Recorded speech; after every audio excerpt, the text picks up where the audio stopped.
तो यार इतनी शिद्दत से तुम लोगों ने बोर्ड एग्जाम में 95 प्लस लाने की कोशिश की है कि सारी कायनात ने बैक बेंचर सीरीज वापस लाने की साजिश की है। तो मेरे भाई last year back bencher series का इतना बढ़िया रिस्पांस दिया था तुम्हारे सीनियर्स ने कि तुम्हारे लिए फिर से हम लोग लेकर आए हैं इस साल बैक बेंचर सीरीज 2.0। क्या है ये सीरीज? इस सीरीज में हम लोग क्लास 10th आईसीएसई बोर्ड का पूरा सिलेबस मैथ और साइंस का including physics chemistry bio one shot में कवर करेंगे। थ्योरी लेक्चर्स, इसके बाद हम लोग most important questions, previous year के क्वेश्चंस और तुम्हारे स्कूल एग्जाम के लिए जो अभी तुम्हारा सबसे बड़ा सरदर्द है उसके लिए जितने भी इंपॉर्टेंट क्वेश्चंस होते हैं सारे आपको यहां पर प्रोवाइड करे जाएंगे विद शॉर्ट नोट्स जो तुम्हें पूरा का पूरा चैप्टर क्विकली रिवाइज करने में हेल्प करेंगे। तो भाई ऑलरेडी इस सीरीज के chapter 1 math physics chemistry bio already live हो चुके हैं। अगर अभी तक नहीं देखा है तो जाकर देख लेना। मेरा नाम है प्रभात, मैं आप लोगों को केमिस्ट्री पढ़ाने वाला हूं और कल फिजिक्स का चैप्टर 2 ऑलरेडी रिलीज हो चुका है। अगर कवर नहीं करा है कवर कर लेना। आज हम लोग अपने केमिस्ट्री में कवर करने वाले हैं केमिकल बॉन्डिंग। तुम्हें पता ही होगा, क्या नाम से पता चल रहा है कि केमिस्ट्री में प्रेजेंट बॉन्डिंग के बारे में बात होने वाली है। और केमिस्ट्री है क्या? बॉन्ड्स की कहानी है भाई। बॉन्ड टूटते हैं, बॉन्ड बनते हैं, इसी से रिएक्शन होती है। तो अगर केमिस्ट्री को समझना है यूं तो आपको केमिकल बॉन्ड समझने पड़ेंगे बहुत ही जल्दी। और इस चैप्टर में उन्हीं के बारे में बात करेंगे। बेसिक फाउंडेशन का चैप्टर है पर है बहुत इंपॉर्टेंट। चाहे तुम्हारे स्कूल एग्जाम हो, चाहे तुम्हारे बोर्ड एग्जाम हो, प्री बोर्ड होंगे, प्री बोर्ड होंगे, इन सारे एग्जाम्स में चैप्टर सर दर्द की तरह रहता है। और मैं वो सेरिडॉन हूं जो आज तुम्हारा सर दर्द खत्म करूंगा। ये पूरा टॉपिक जीरो से हीरो कवर करेंगे, यूं तुम्हें समझ में आएगा, सारे क्वेश्चंस आराम से बन जाएंगे। मेजरली इस टॉपिक के अंदर, इस चैप्टर के अंदर अपन क्या क्या कवर करने वाले होते हैं? Electrovalent bond, ionic bond, covalent bond, coordinate bond, इन सारे कॉन्सेप्ट्स के बारे में पढ़ेंगे। यही वन बाय वन अपन कवर करेंगे फटाफट। चलो बिना और कोई टाइम वेस्ट करे सीधे अपना डिस्कशन स्टार्ट करते हैं। सबसे पहले एक बेसिक सी बात करते हैं कि भैया यार ये जो एटम्स है ये बॉन्ड बनाते क्यों हैं? इनको क्यों इतना चुल्ल काटा है कि ये दूसरे एटम्स के साथ जाकर बॉन्ड बनाए? क्यों NaCl के साथ जाके बॉन्ड बनाता है? क्यों हाइड्रोजन ब्रोमीन के साथ जाके बॉन्ड बनाता है? या फिर पोटेशियम OH के साथ जाकर बॉन्ड बनाता है? ये इन्हें चुल क्यों काटी हुई है? एक दूसरे के साथ बॉन्ड बनाएंगे, चुपचाप खुश रहो यार अपने में। पर ऐसा नहीं है, इनको चुल है। किस बात की चुल है? वो केमिस्ट्री में क्या रीजन है? ये लुइस और कॉसल नाम के दो साइंटिस्टों की टीम ने इस पे लॉजिकल थिंकिंग करी थी और बताया था कि एटम्स बॉन्ड क्यों बनाते हैं। तो जब उन्होंने बहुत गहन अध्ययन करा, हमारे लिए उन्होंने कर डाला सारा का सारा और हमें बड़ी सिंपल सी बात बता दी कि दरअसल में केमिस्ट्री में, बल्कि केमिस्ट्री छोड़ो पूरे यूनिवर्स में हर चीज चाहती है वो जिस सिचुएशन में है वो सबसे ज्यादा स्टेबल फॉर्म में रहे। तुम भी यही चाहते हो कि तुम अपने क्लास 10th में स्टेबल रहो। जो स्टेबल मार्क्स एक बेयर मिनिमम है उतना तो स्कोर करना ही करना है। इसी तरह से यूनिवर्स में हर चीज स्टेबल होना चाहती है। अब केमिस्ट्री में एटम्स स्टेबल होना चाहते हैं तो स्टेबिलिटी का क्राइटेरिया क्या है? तो स्टेबिलिटी का क्राइटेरिया दरअसल में लुइस और कॉसल और बहुत सारे और साइंटिस्टों ने धीरे धीरे आगे जब काम करा तो हमें समझाया कि एटम्स के लिए स्टेबिलिटी का क्राइटेरिया होता है एक गिवन कंडीशन में उनकी पोटेंशियल एनर्जी का सबसे कम हो जाना। नोटिस करना, जब तुम्हारी एनर्जी कम होती है तुम एकदम स्टैटिक पड़े रहते हो, स्थिर, उसको हिंदी में बोलते हैं शिथिल, शिथिल पड़े रहते हो एकदम, ठीक है, कुछ हिलटे दुलटे नहीं हो। इसी तरह से जब एटम्स की एनर्जी एकदम कम हो जाती है, to be specific potential energy कम हो जाती है, तो एकदम काम कंपोज हो जाते हैं, वो स्टेबल हो जाते हैं। तो एटम्स के लिए स्टेबिलिटी का क्राइटेरिया होता है उनकी पोटेंशियल एनर्जी का कम हो जाना। अब दुनिया ने पूछा लुइस और कॉसल से, जो इस थ्योरी को बता रहे थे, कि भैया पोटेंशियल एनर्जी कम कैसे होगी, हमें कैसे पता चलेगा कि एटम्स पोटेंशियल एनर्जी कम कर रहे हैं? तो उन्होंने बताया कि यार देखो, नोबल गैसेस ना, जो helium, neon, argon, krypton, xenon, radon है, अपन ने पूरा निमोनिक पढ़ा है किसमें? फर्स्ट चैप्टर में। और अगर तुम लोगों ने फर्स्ट चैप्टर का वीडियो नहीं देखा है तो यहाँ पर आई बटन पर हम लोग प्लेलिस्ट का लिंक दे देंगे, तो फटाफट जाकर वो कवर कर लेना। और जिनको निमोनिक पता है वो कमेंट सेक्शन में बताना कि क्या है निमोनिक 18 ग्रुप का। फिलहाल बात करते हैं नोबल गैस में जो helium, neon, argon, krypton, xenon, radon, ये सारे एलिमेंट्स आते हैं। ये पहले से ही लुइस और कॉसल ने देखा स्टेबल है, ये दूसरे एटम के साथ बॉन्ड नहीं बनाते। और उन्होंने इन सब में एक कॉमन बात पाई कि ज्यादातर ये जो नोबल गैसेस हैं इनके वैलेंस शेल में 8 इलेक्ट्रॉन्स हैं। हीलियम इकलौता ऐसा एलिमेंट है जिसके वैलेंस शेल में 2 इलेक्ट्रॉन है। तो उन्होंने यहां से कंक्लूजन निकाला कि हो सकता है कि अगर कोई भी एटम में वैलेंस शेल में 2 इलेक्ट्रॉन या फिर वैलेंस शेल में 8 इलेक्ट्रॉन अगर हो जाते हो तो वो नोबल गैसेस की तरह इलेक्ट्रॉनिक कॉन्फ़िगरेशन अचीव कर लेंगे और इस कॉन्फ़िगरेशन की वजह से शायद वो स्टेबल हो जाएंगे, यानी उनकी पोटेंशियल एनर्जी कम हो जाएगी। और यही उन्होंने आइडिया दिया दरअसल में केमिकल बॉन्ड बनाने का। तो केमिकल बॉन्ड बनाने का आइडिया के बारे में अगर बात करें तो बात क्या है, एटम्स केमिकल बॉन्ड बनाने का रीजन क्या रखते हैं, उन्हें अपनी पोटेंशियल एनर्जी कम करनी है। पर वो एनर्जी कम कैसे करते हैं, अपने वैलेंस शेल में या तो 8 इलेक्ट्रॉन करके या फिर 2 इलेक्ट्रॉन्स करके।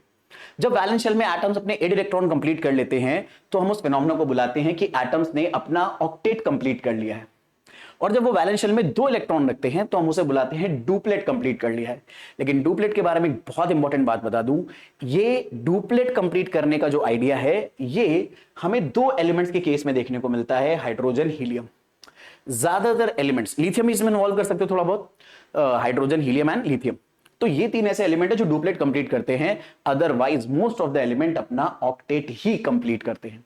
तो अगर कोई भी आपसे पूछता है केमिकल बॉन्ड बनाने का रीजन, तो उसे चुपचाप बता देना कि एटम्स पोटेंशियल एनर्जी कम करके स्टेबल होना चाहते हैं। और अगर वो पूछे कि स्टेबल होने का क्राइटेरिया क्या है, तो एटम वैलेंस शेल में या तो 8 इलेक्ट्रॉन रखना चाहते हैं, और हीलियम, लिथियम और अगर हाइड्रोजन है तो वो वैलेंस शेल में 2 इलेक्ट्रॉन रखना चाहते हैं, जिसे हम बोलेंगे वो डुप्लेट कंप्लीट करना चाहते हैं, जिससे उनका नोबल गैस कॉन्फ़िगरेशन अचीव हो जाएगा और वो स्टेबल हो जाएंगे।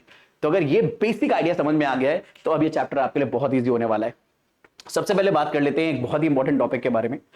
लुईस और कॉसल ने जब दुनिया को यह बताया कि बॉन्ड बनाने के लिए एटम्स अपने वैलेंस शेल में 8 इलेक्ट्रॉन पूरे करना चाहते हैं, तो दुनिया ने उनसे दूसरा सवाल वही पूछा जो शायद आपके भी दिमाग में आ रहा होगा कि ये ऑक्टेट या डुप्लेट यानी वैलेंस शेल में 8 या 2 इलेक्ट्रॉन्स एटम्स कंप्लीट कैसे करेंगे। जैसे एग्जांपल के तौर पे सोडियम है, अब सोडियम में इलेक्ट्रॉनिक कॉन्फ़िगरेशन तो होता है 281, तो अगर उसका इलेक्ट्रॉनिक कॉन्फ़िगरेशन 281 है तो वो मेरे भाई किस तरह से वैलेंस शेल में अपनी 8 इलेक्ट्रॉन कंप्लीट करेगा। दुनिया ने लुईस और कॉसल से सवाल पूछा, तो लुईस और कॉसल ने उसका पूरा का पूरा अप्रोच बताया कि हम कैसे इंट्यूटिवली और डायग्राम की हेल्प से समझ सकते हैं कि एटम्स अपना ऑक्टेट या डुप्लेट कैसे कंप्लीट करते हैं। लेकिन उसके लिए जरूरी होता है हम एलिमेंट्स के लुईस सिंबल समझ पाए पहले। तो चिंता मत करो, घबराओ मत, कुछ नया नहीं समझना है तुम्हें। तुमने जो एलिमेंट्स के सिंबल लर्न करे हैं उन्हीं में बस थोड़ा सा एक एक्स्ट्रा पॉइंट तुम्हें इन्वॉल्व करना है। जैसे अगर आपको याद हो फर्स्ट ग्रुप के कहां गया यार, फर्स्ट ग्रुप में हमारे पास जो मेंबर थे, मैं पीरियोडिक टेबल के फर्स्ट ग्रुप की बात कर रहा हूं, तो फर्स्ट ग्रुप के जो मेंबर थे उसका निमोनिक था हेलिना की रब से फरियाद। तो हमें फर्स्ट ग्रुप के सारे एलिमेंट्स के निमोनिक पता है, नहीं पता है तो मैं फिर से बोल रहा हूं, आई बटन पर ऑलरेडी प्लेलिस्ट का लिंक दे रखा है पिछले सारे फर्स्ट वीडियोस का। तो पीरियोडिक टेबल और प्रॉपर्टीज चैप्टर के अंदर मैंने सारे निमोनिक बताए हैं। ये निमोनिक अगर तुम्हें याद होंगे तो पीरियोडिक टेबल तुम्हारे लिए सॉल्व करना बहुत ईजी हो जाएगा। तो लुईस ने यह बताया कि यार अगर फर्स्ट ग्रुप के सारे मेंबर्स के सिंबल हमें पता है तो इनका लुईस सिंबल बनाने के लिए बस तुम ये करो कि इनके वैलेंस शेल में जो इलेक्ट्रॉन है ना वो इनके अगल बगल और ड्रॉ कर दो। अब जैसे हाइड्रोजन का इलेक्ट्रॉनिक कॉन्फ़िगरेशन होता है 1, तो इसके वैलेंस शेल में एक ही इलेक्ट्रॉन है। ऐसे ही लिथियम का इलेक्ट्रॉनिक कॉन्फ़िगरेशन 3 इलेक्ट्रॉन होने की वजह से आता है 2,1, तो इसके भी वैलेंस शेल में एक ही इलेक्ट्रॉन है। सिमिलरली सोडियम का 11 इलेक्ट्रॉन होने की वजह से इलेक्ट्रॉनिक कॉन्फ़िगरेशन आता है 281, तो इसके भी वैलेंस शेल में एक ही इलेक्ट्रॉन है। तो इसका मतलब है इन सारे मेंबर्स के वैलेंस शेल में एक इलेक्ट्रॉन है। तो लुईस ने कहा कि एक काम करो, इनके ये वैलेंस इलेक्ट्रॉन्स भी ना यहाँ पे डिनोट कर दो इनके सिंबल्स के साथ साथ, तो लुईस सिंबल बन जाएगा इनका। यानी अगर हाइड्रोजन का लुईस सिंबल बनाना है तो हाइड्रोजन के बगल एक इलेक्ट्रॉन तुम इस तरह से डॉट से डिनोट कर दो। लिथियम बनाना है, लिथियम का लुईस सिंबल बनाना है तो लिथियम के बगल एक इलेक्ट्रॉन डॉट से डिनोट कर दो, तो ये लिथियम का लुईस सिंबल हो गया, ये हाइड्रोजन का लुईस सिंबल हो गया। सिमिलरली ऐसे सोडियम का लुईस सिंबल आ जाएगा, पोटेशियम का लुईस सिंबल आ गया, रुबिडियम का, सीजियम का और फ्रांसियम का। और देखो कई बार ना हम टीचर जैसे डेमोन्स्ट्रेट करता है उसी से चीजें सीखते हैं।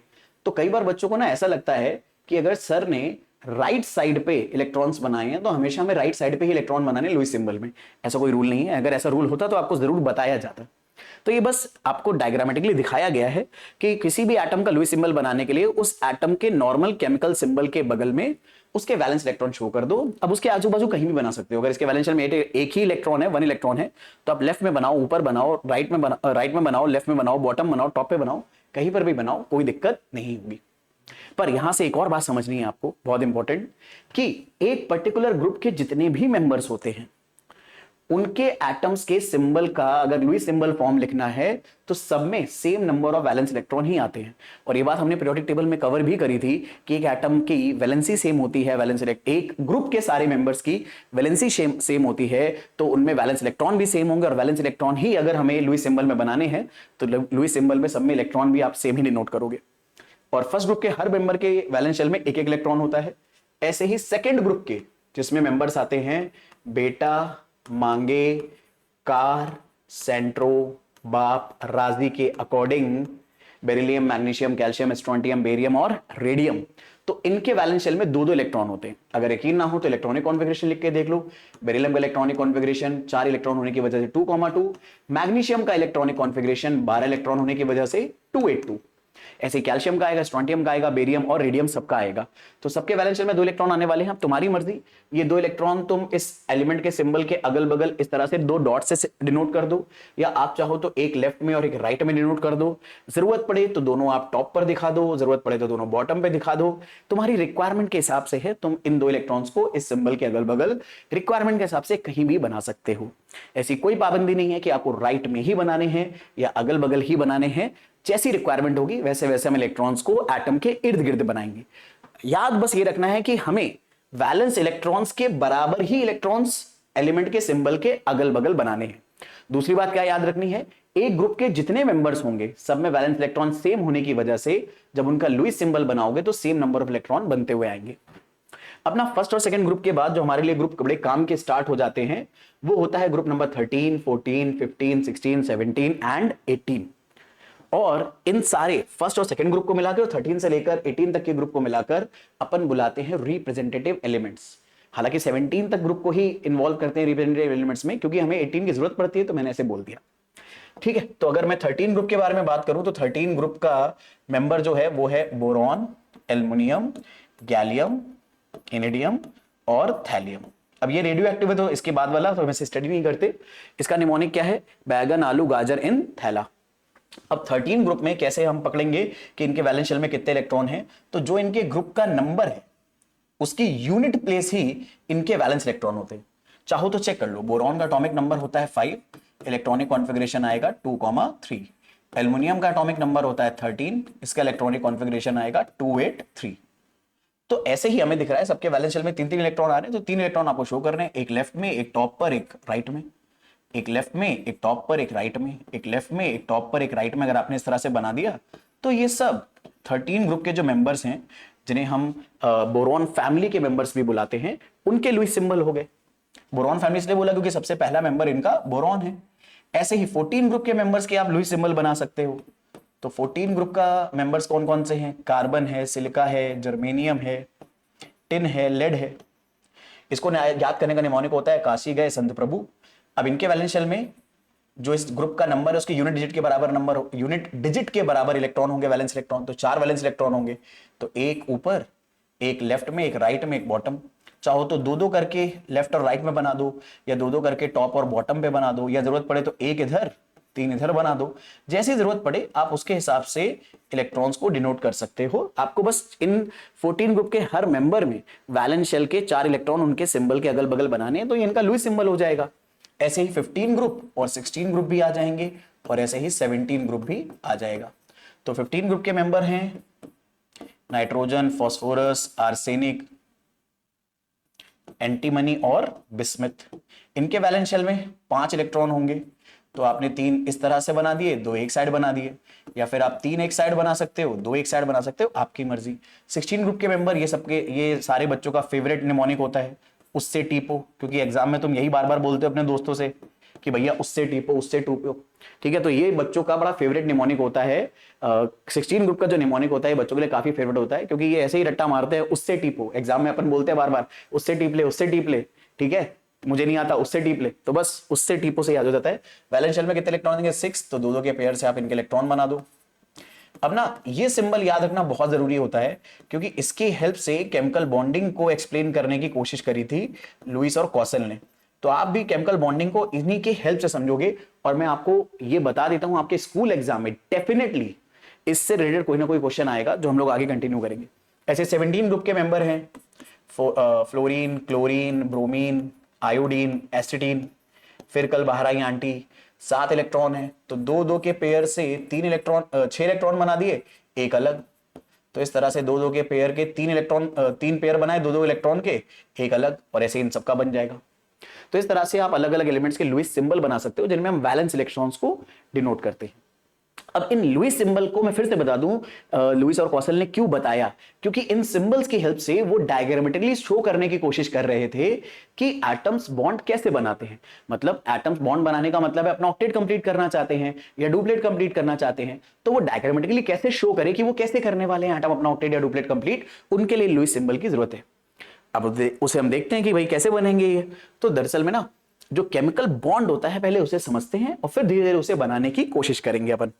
तो केमिकल बॉन्ड के बारे में अगर बात करी जाए ये क्या चीज होती है, तो if somebody ask you, chemistry पढ़ रहे हो तो तुम्हें पता होना चाहिए केमिकल बॉन्ड क्या है। तो ये एक तरह का अट्रैक्शन फोर्स है जो दो एटम्स या दो से ज्यादा एटम्स को आपस में ना बहुत टाइटली जोड़े रखता है, जिससे वो चीजें एक सिंगल यूनिट की तरह काम करने लग जाती हैं। मेरा कहने का क्या मतलब है, जैसे इमेजिन करो, पहले मैं प्रैक्टिकल एग्जांपल से बताता हूं। मान लो तुम्हारे पास क्या नाम है, दो पजल के पीसेस है, ठीक है, वो नहीं, वो आजकल क्या नाम है, मैग्नेट वाले लॉकेट्स और इस तरह की चीजें चलती है जिनमें इस तरह से एकदम बढ़िया से इस तरह से डिजाइन कटी होती है कि अगर इस तरह की डिजाइन इधर है तो दूसरे वाले दिल की डिजाइन कुछ इस तरह से होती है। तो ये दोनों आपस में बड़े आराम से चिपक जाते हैं, दोस्त और बाकी दूसरे लोग बहुत अच्छे से एक दूसरे के साथ शेयर करते हैं इसको, तो एक दूसरे को कॉम्प्लीमेंट करते हैं और ये चिपक जाते हैं और एक यूनिट बन जाते हैं, एक सिंगल यूनिट की तरह काम करते हैं। तो जिस तरह से इस तरह के दो लॉकेट्स, मतलब फ्रेंडशिप लॉकेट्स या मैग्नेट, दो अलग अलग जो आपको नॉर्थ साउथ पोल वाले दे रखे होते हैं, ये वैसे अलग अलग यूनिट्स हैं। लेकिन अगर मैं इन दोनों मैग्नेट्स को पास में लाता हूं तो ये दोनों अपने अट्रैक्शन फोर्स से चिपक जाते हैं और एक सिंगल यूनिट की तरह काम करने लगते हैं। अब वो एक सिंगल एंटिटी बन जाते हैं। अब इन्हें अलग करने के लिए आपको बाहर से जोर लगाना पड़ेगा, ये अपने आप अलग नहीं होते। बिल्कुल वैसे ही एटम्स के साथ कुछ कहानी होती है। जब एटम्स बॉन्ड बनाते हैं तो अट्रैक्शन फोर्स, बिल्कुल जैसे मैग्नेट का अट्रैक्शन फोर्स इन दोनों को जोड़ देता है, ऐसे ही केमिकल बॉन्ड एक टाइप का अट्रैक्शन फोर्स है जो उन एटम्स को आपस में जोड़ देता है और वो एटम्स अब एक सिंगल एंटिटी की तरह काम करने लगते हैं। बिल्कुल वैसे ही जैसे ये मैग्नेट्स आपस में एक सिंगल एंटिटी की तरह काम करने लगे थे, या ये जॉइंट्स एक एंटिटी की तरह काम करने लगे थे। ठीक है, तो अगर मैं एक और एग्जांपल बताऊं, प्रैक्टिकल मतलब एक केमिकल एग्जांपल, कि जैसे हम वाटर मॉलिक्यूल के बारे में बात करते हैं, H2O उसका फॉर्मूला है, आप सबको पता है। तो इसमें ऑक्सीजन एटम और दो हाइड्रोजन एटम बिल्कुल मिक्की माउस की तरह आपस में एक दूसरे के साथ अट्रैक्शन फोर्स से जुड़े रहते हैं और अब ये तीनों चीजें जुड़कर एक सिंगल एंटिटी बनाते हैं जिसे हम वाटर मॉलिक्यूल बुलाते हैं। तो इन वाटर मॉलिक्यूल में हाइड्रोजन और ऑक्सीजन एटम को आपस में कौन जोड़ के रखता है? एक अट्रैक्शन फोर्स जो इनके इलेक्ट्रॉन प्रोटॉन्स की वजह से आता है। भाई electron proton oppositely charge particles हैं, एक दूसरे को अट्रैक्ट करेंगे। तो यहां पर ऑक्सीजन के प्रोटॉन्स हाइड्रोजन के इलेक्ट्रॉन्स को अट्रैक्ट करने लगते हैं, हाइड्रोजन का प्रोटॉन ऑक्सीजन के इलेक्ट्रॉन को अट्रैक्ट करने लगता है और इस अट्रैक्शन की वजह से क्या बनता है? स्ट्रॉन्ग बॉन्ड बनता है। और इसी तरह से जो अट्रैक्शन फोर्स अलग अलग एटम्स के बीच में आ जाता है, जिसकी वजह से एटम्स आपस में एक सिंगल यूनिट बन जाते हैं, उसी हम अट्रैक्शन फोर्स को क्या बुलाते हैं? केमिकल बॉन्ड बुलाते हैं। तो केमिकल बॉन्ड कोई गोंद नहीं है, बल्कि वो एटम्स के बीच में लगने वाले इलेक्ट्रॉन्स और प्रोटॉन्स का अट्रैक्शन फोर्स का कॉन्सिक्वेंस है।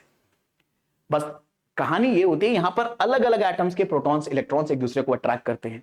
जैसे वाटर के केस में अगर बात करें तो ऑक्सीजन के प्रोटॉन्स इस हाइड्रोजन के और इस हाइड्रोजन के इलेक्ट्रॉन को अट्रैक्ट करेंगे और हाइड्रोजन के प्रोटॉन्स ऑक्सीजन के इलेक्ट्रॉन्स को अट्रैक्ट करेंगे। तो अगर ये एक दूसरे की इलेक्ट्रॉन्स प्रोटॉन्स को एक दूसरे के प्रोटॉन्स एक दूसरे के इलेक्ट्रॉन को अट्रैक्ट करेंगे, तो अपोजिट चीजों को अट्रैक्ट करने की वजह से आपस में ये बंधे रहेंगे। बिल्कुल जैसे मैग्नेट बंध रहा था, एक मैग्नेट का साउथ पोल दूसरे मैग्नेट के नॉर्थ पोल को अट्रैक्ट कर रहा था, इसी चक्कर में ये दोनों आपस में जुड़ गए। ऐसे यहां पर इसका प्रोटॉन इसके इलेक्ट्रॉन को अट्रैक्ट कर रहा है, इसका प्रोटॉन इसके इलेक्ट्रॉन को अट्रैक्ट कर रहा है और इनके प्रोटॉन इनके इलेक्ट्रॉन को अट्रैक्ट कर रहे हैं। तो एक तरह से रस्सी टग ऑफ वॉर वाला टाइप वाला गेम है, एक दूसरे की एक रस्सी की कॉमन छोर को हम पकड़े हुए हैं, जिसकी वजह से दोनों सारी चीजें आपस में जुड़ी हुई हैं। इस तरह से एक केमिकल बॉन्ड बड़े आराम से बनता है और इसी प्रोसेस में स्टेबिलिटी एटम अटेन कर लेता है अपनी एनर्जी डिक्रीज करके।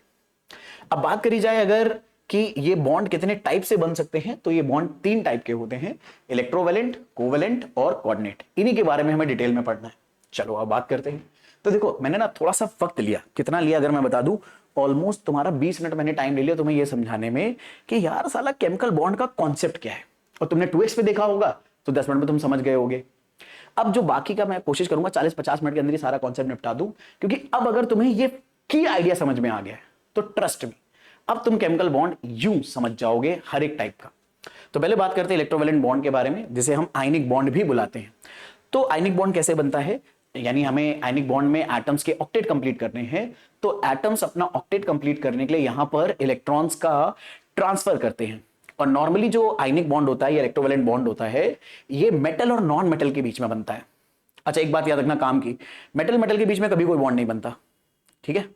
मेटल नॉन मेटल के बीच में जो बॉन्ड बनेगा वो आयनिक टाइप का बॉन्ड होगा, और इसमें मेटल्स इलेक्ट्रॉन लूज करके कैटायन बनाते हैं और नॉन मेटल्स इलेक्ट्रॉन गेन करके एनायन बनाते हैं। और क्योंकि अपोजिट आयन एक दूसरे को अट्रैक्ट करते हैं और ये अट्रैक्शन फोर्स इतना ज्यादा स्ट्रांग होता है कि ये आपस में जुड़ जाते हैं, और इसकी वजह से जो कंपाउंड बनता है उसे आयनिक कंपाउंड बुलाते हैं, और इस अट्रैक्शन फोर्स को जो बॉन्ड बुलाया जाता है वो आयनिक बॉन्ड होता है।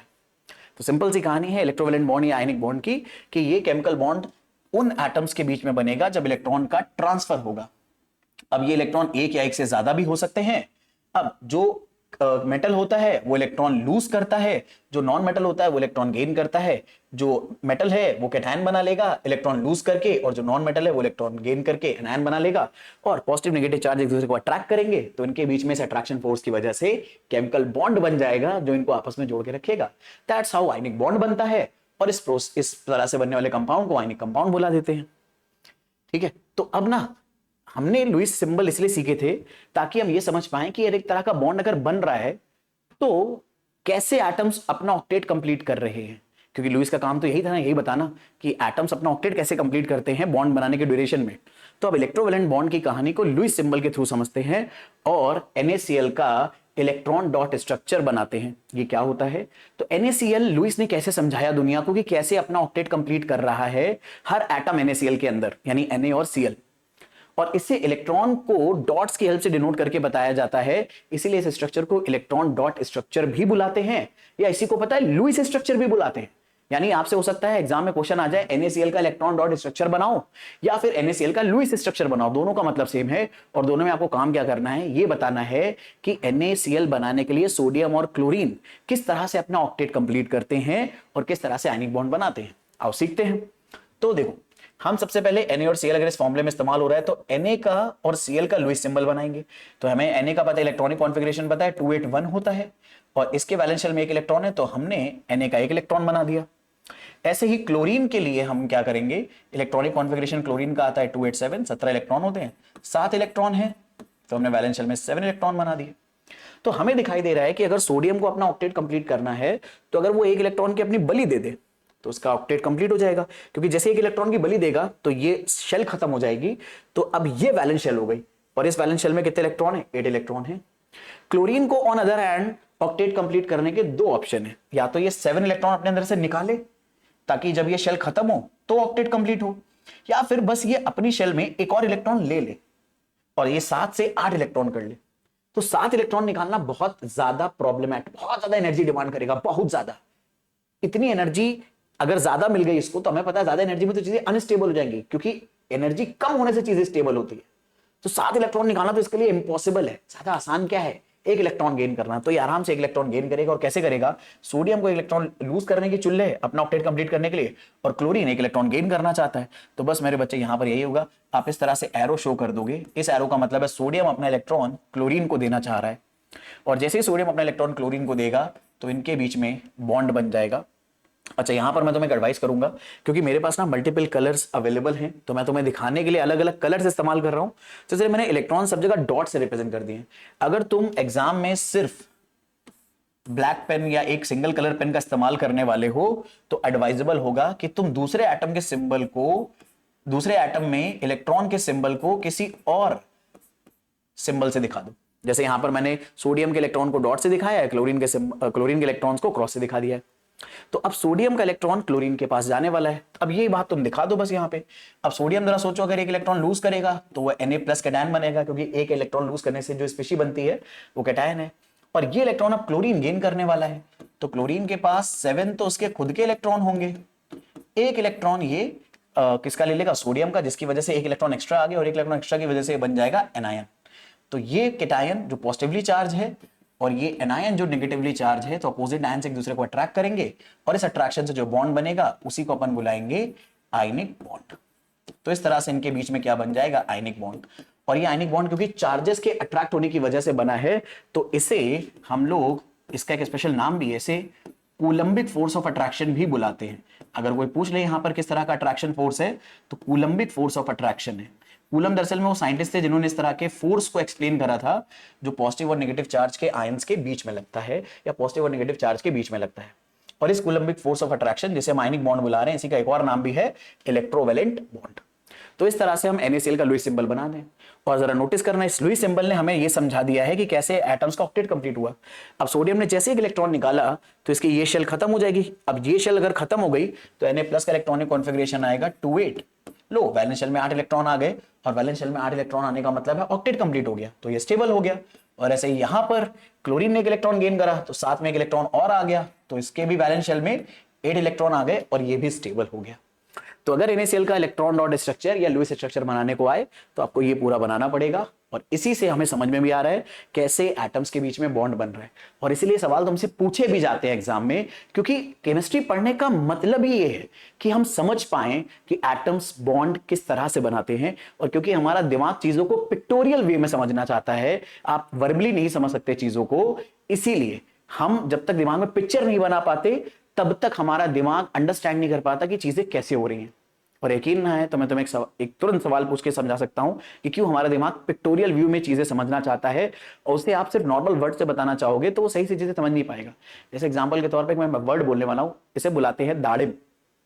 अब जब मैंने दाड़िम बोला तो हो सकता है तुम्हें समझ में आ रहा हो कि कोई ऐसे पर्सन के बारे में बात हो रही है जिसकी बहुत तगड़ी दाढ़ी है, जैसे शायद मैं। तो ऐसा कुछ आप इमेजिन करने की कोशिश करो, लेकिन दाढ़ी में एक्चुअल क्या है शायद आपको समझ में ना आ रहा हो, क्योंकि शायद आपने शब्द कभी सुना ना हो। लेकिन अगर मैं आपको बताऊं कि दाढ़ी दरअसल में एक संस्कृत वर्ड है जिसका मतलब होता है अनार। अब जैसे ही मैंने अनार बोला, अब आपके दिमाग ने तुरंत कनेक्ट कर लिया होगा कि दाड़िम एक अनार की तरह दिखता है। अब जब कभी भी आप दाड़िम वर्ड सुनोगे तो उसका मतलब होता है अनार, ये आपके दिमाग में आ जाएगा। तो दिमाग पिक्टोरियल वे में चीजें समझता है, ये बात समझने की कोशिश करो। इसीलिए लुईस कॉसेल ने पिक्टोरियल वे में समझाने की कोशिश करी कि एटम्स कैसे इलेक्ट्रॉन लूज गेन करके या ट्रांसफर करके ऑक्टेट कंप्लीट करते हैं। और आयनिक बॉन्ड में याद रखना, मेटल हमेशा इलेक्ट्रॉन लूज करेगा और नॉन मेटल हमेशा इलेक्ट्रॉन गेन करेंगे रिक्वायरमेंट के हिसाब से अपना ऑक्टेट कंप्लीट करने के लिए। सोडियम को बस एक इलेक्ट्रॉन लूज करना था ऑक्टेट कंप्लीट करने के लिए, क्लोरीन को एक इलेक्ट्रॉन गेन करना था, इसलिए यहां पर नेट एक इलेक्ट्रॉन का ट्रांसफर हुआ। आगे बात कर लेते हैं कैल्शियम क्लोराइड कैसे बनाएंगे। आओ फटाफट बनाते हैं।